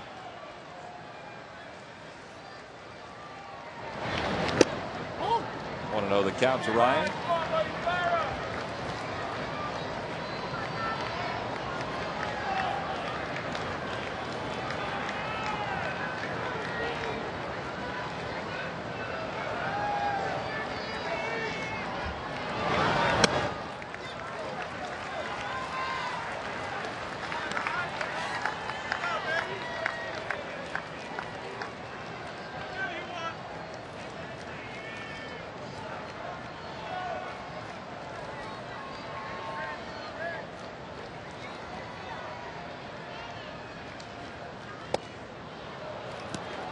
2-1 the count. Fastball had a lot of late movement on it from Pinto.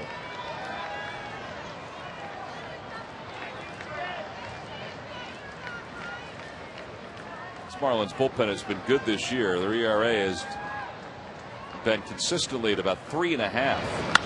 And Ryan hits one skyward to right, way up there. Hermida calls off Bonifacio, and the inning is over. So the Phillies strand 1. We've completed 8 here in Philadelphia. And Coghlan will get his 6th at bat when we return.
Lead at the point to 9-1, and one of the biggest hits was our W.B. Mason delivery of the game. Well, the third hit of the game by Coghlan. You see that pitch was kind of looked like either a changeup or a little sinker down and away. He made a real good pitch, a real good swing, and then Jason Worth, he thought he was going to get a higher hop. Coghlan winds up all the way at third base, a single, 2 RBIs, 3rd run scores on the error. And that's our W.B. Mason delivery of the game. For all intents and purposes, that really broke that baby open. Yeah, it sure did. I mean, that he was credited with 2 RBIs on that single to left center field. 3 runs scored, and then 2 batters later, Hanley Ramirez drove in 2 more. Brad Lidge in his 45th game, getting some work here with the off day tomorrow. You want to keep him sharp. He's got 21 saves and 27 opportunities. And his ERA is at 6.75. They want to keep Brad sharp because he has pitched better lately, and particularly in save situations. So he'll be on here to face the top of this Marlins order. And the way things are going, the Phillies are going to find themselves on the losing end of this homestand after taking 2 of 3 from the Rockies. They've dropped the first 2. First 2 in the series, and they're losing 9-3 here.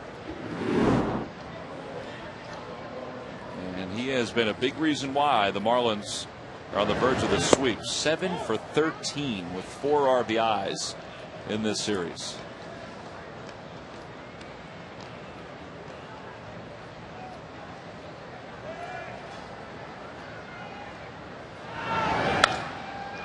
Pulls that one to right field. Dobbs going back. That's going to be his 8th hit of the series. Pretty good series. Yeah, 4 hits today. And he hits them all over the place. You know, we talked about him in the first inning, that he's kind of hard to defense because he hits the ball where it's pitched. And you saw him get that big hit on a ball that was down and away from him. Now this pitch is a little bit in, and he yanks it. It's up, actually, up and out over the plate a little bit, and he just pulls that thing to right center field. So, you know, Coghlan's a guy obviously they like a lot, and has really come on to be a good player for them. And he's their everyday left fielder, that's for sure. Just 24 years old. Out of Palm Harbor. which of course is right near Clearwater. So Bonifacio is now the batter with a runner at second base. Nobody out. 17 hits now for the Marlins in this game. Good play by Jimmy to get to that ball, and Bonifacio is thrown out. A strong throw. And one away.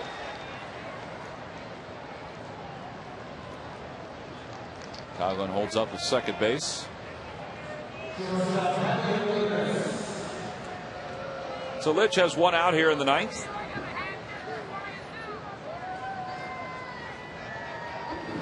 And Ramirez dig it in. Ramirez has 3 hits, couple RBIs, couple runs scored. 95 on the gun for Brad.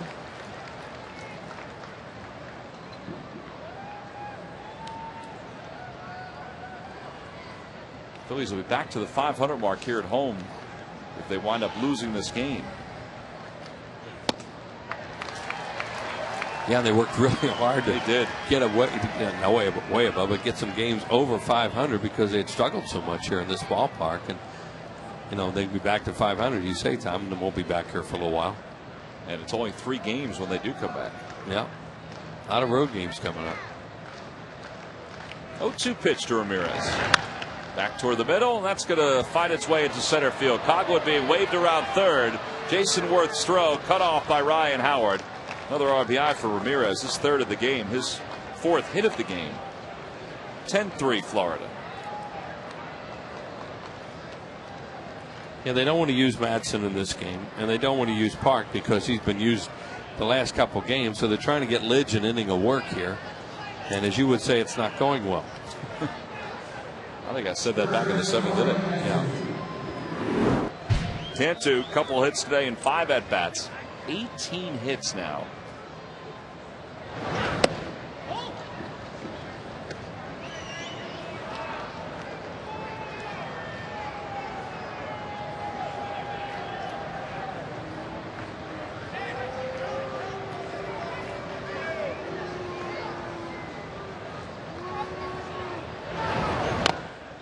One ball, one strike to count.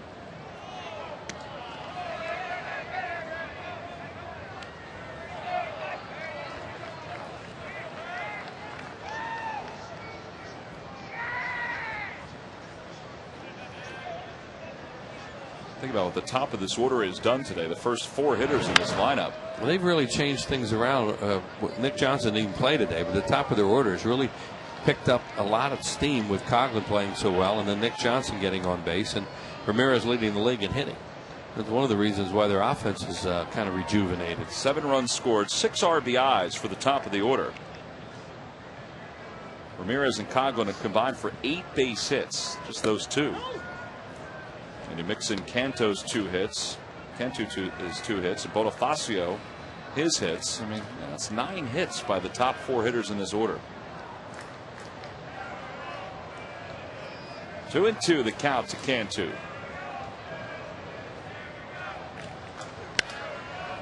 And a pop up into shallow right center. Chase calls everybody off, and he puts it away for the 2nd out. And Ramirez wasn't lingering too far off the bag. And here's Wes Helms. It was Helms who did say prior to Friday's game that the Marlins needed to sweep the Phillies. That's what their objective was. It's hard to do it in this day and age, to sweep a team, particularly a team that's as good as the Phillies are. Yeah, road sweeps are hard to get. Even though the Phillies had a few of them this year, they're tough. But the Marlins have come in and did what they had to do, and they are now rejuvenated.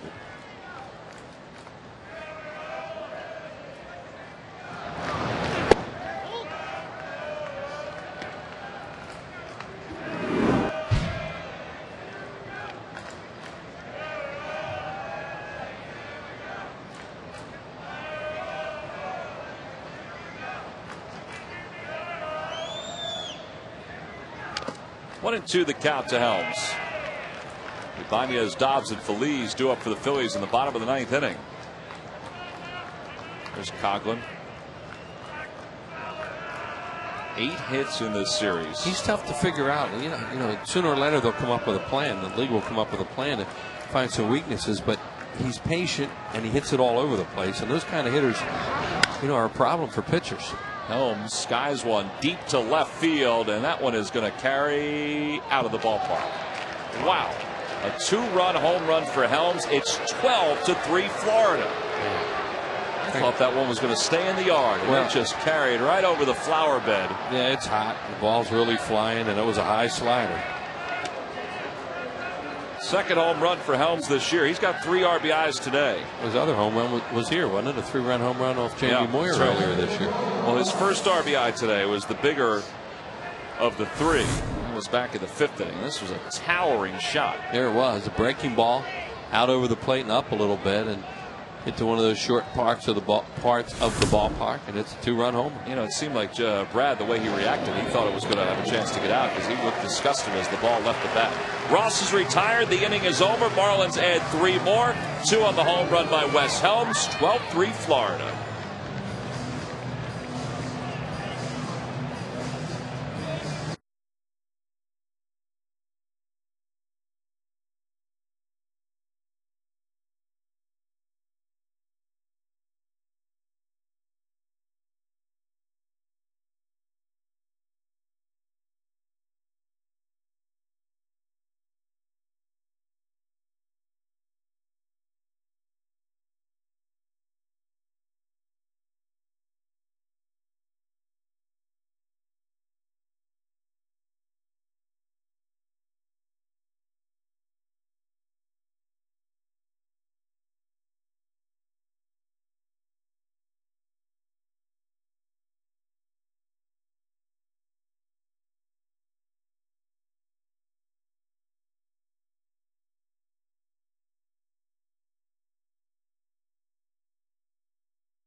This is the rundown of what Florida has done today.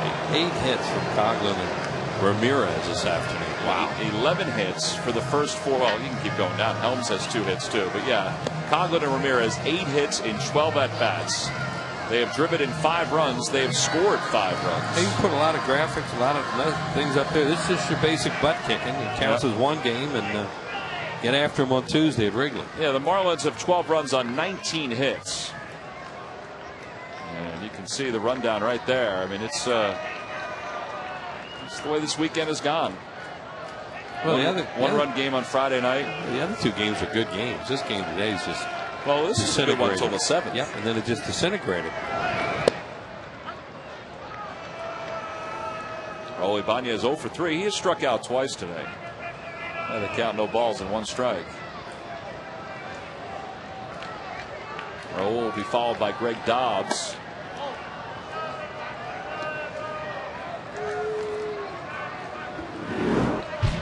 "19 hits for Florida is a season high.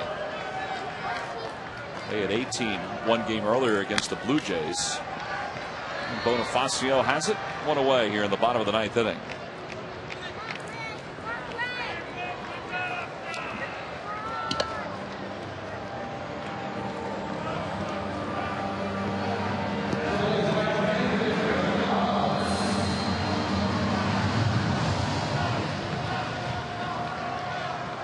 Well, you mentioned all those pitchers they have, Tom. Well, they didn't expect to be using them this way. Well, that was part of it. And they think maybe the Phillies would blow them out of a game. Yep. Or, heaven forbid, a guy would go down with an injury like Calero did today, and they needed the extra pitcher. Well, They're using them in a blowout the other way. Well, they're also going to keep them with them as they head home, because Freddie Gonzalez said this time of the year down in South Florida with all the rain delays, he said your bullpen really gets burdened.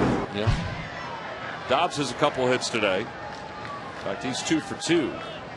He had been hitless in his previous 13 before today's ball game. 1 ball and 1 strike the count.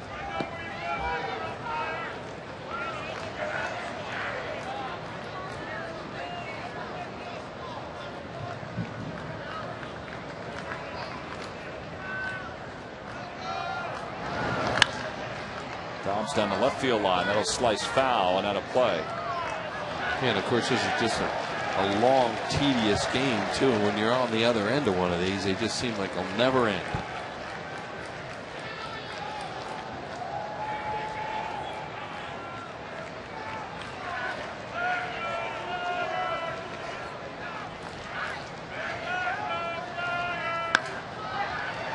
To center, Cody Ross got a good jump on that one. Plenty of room for him to make the play, and he's got the second out. So the Phillies down to their final out of this weekend series against the Marlins. And they're going to wind up being just 4 games up in the division. Charlie had hoped it would go the other way when the series began. Freddie Gonzalez, after his team got wiped away by the Washington Nationals, didn't know what to think coming into this series.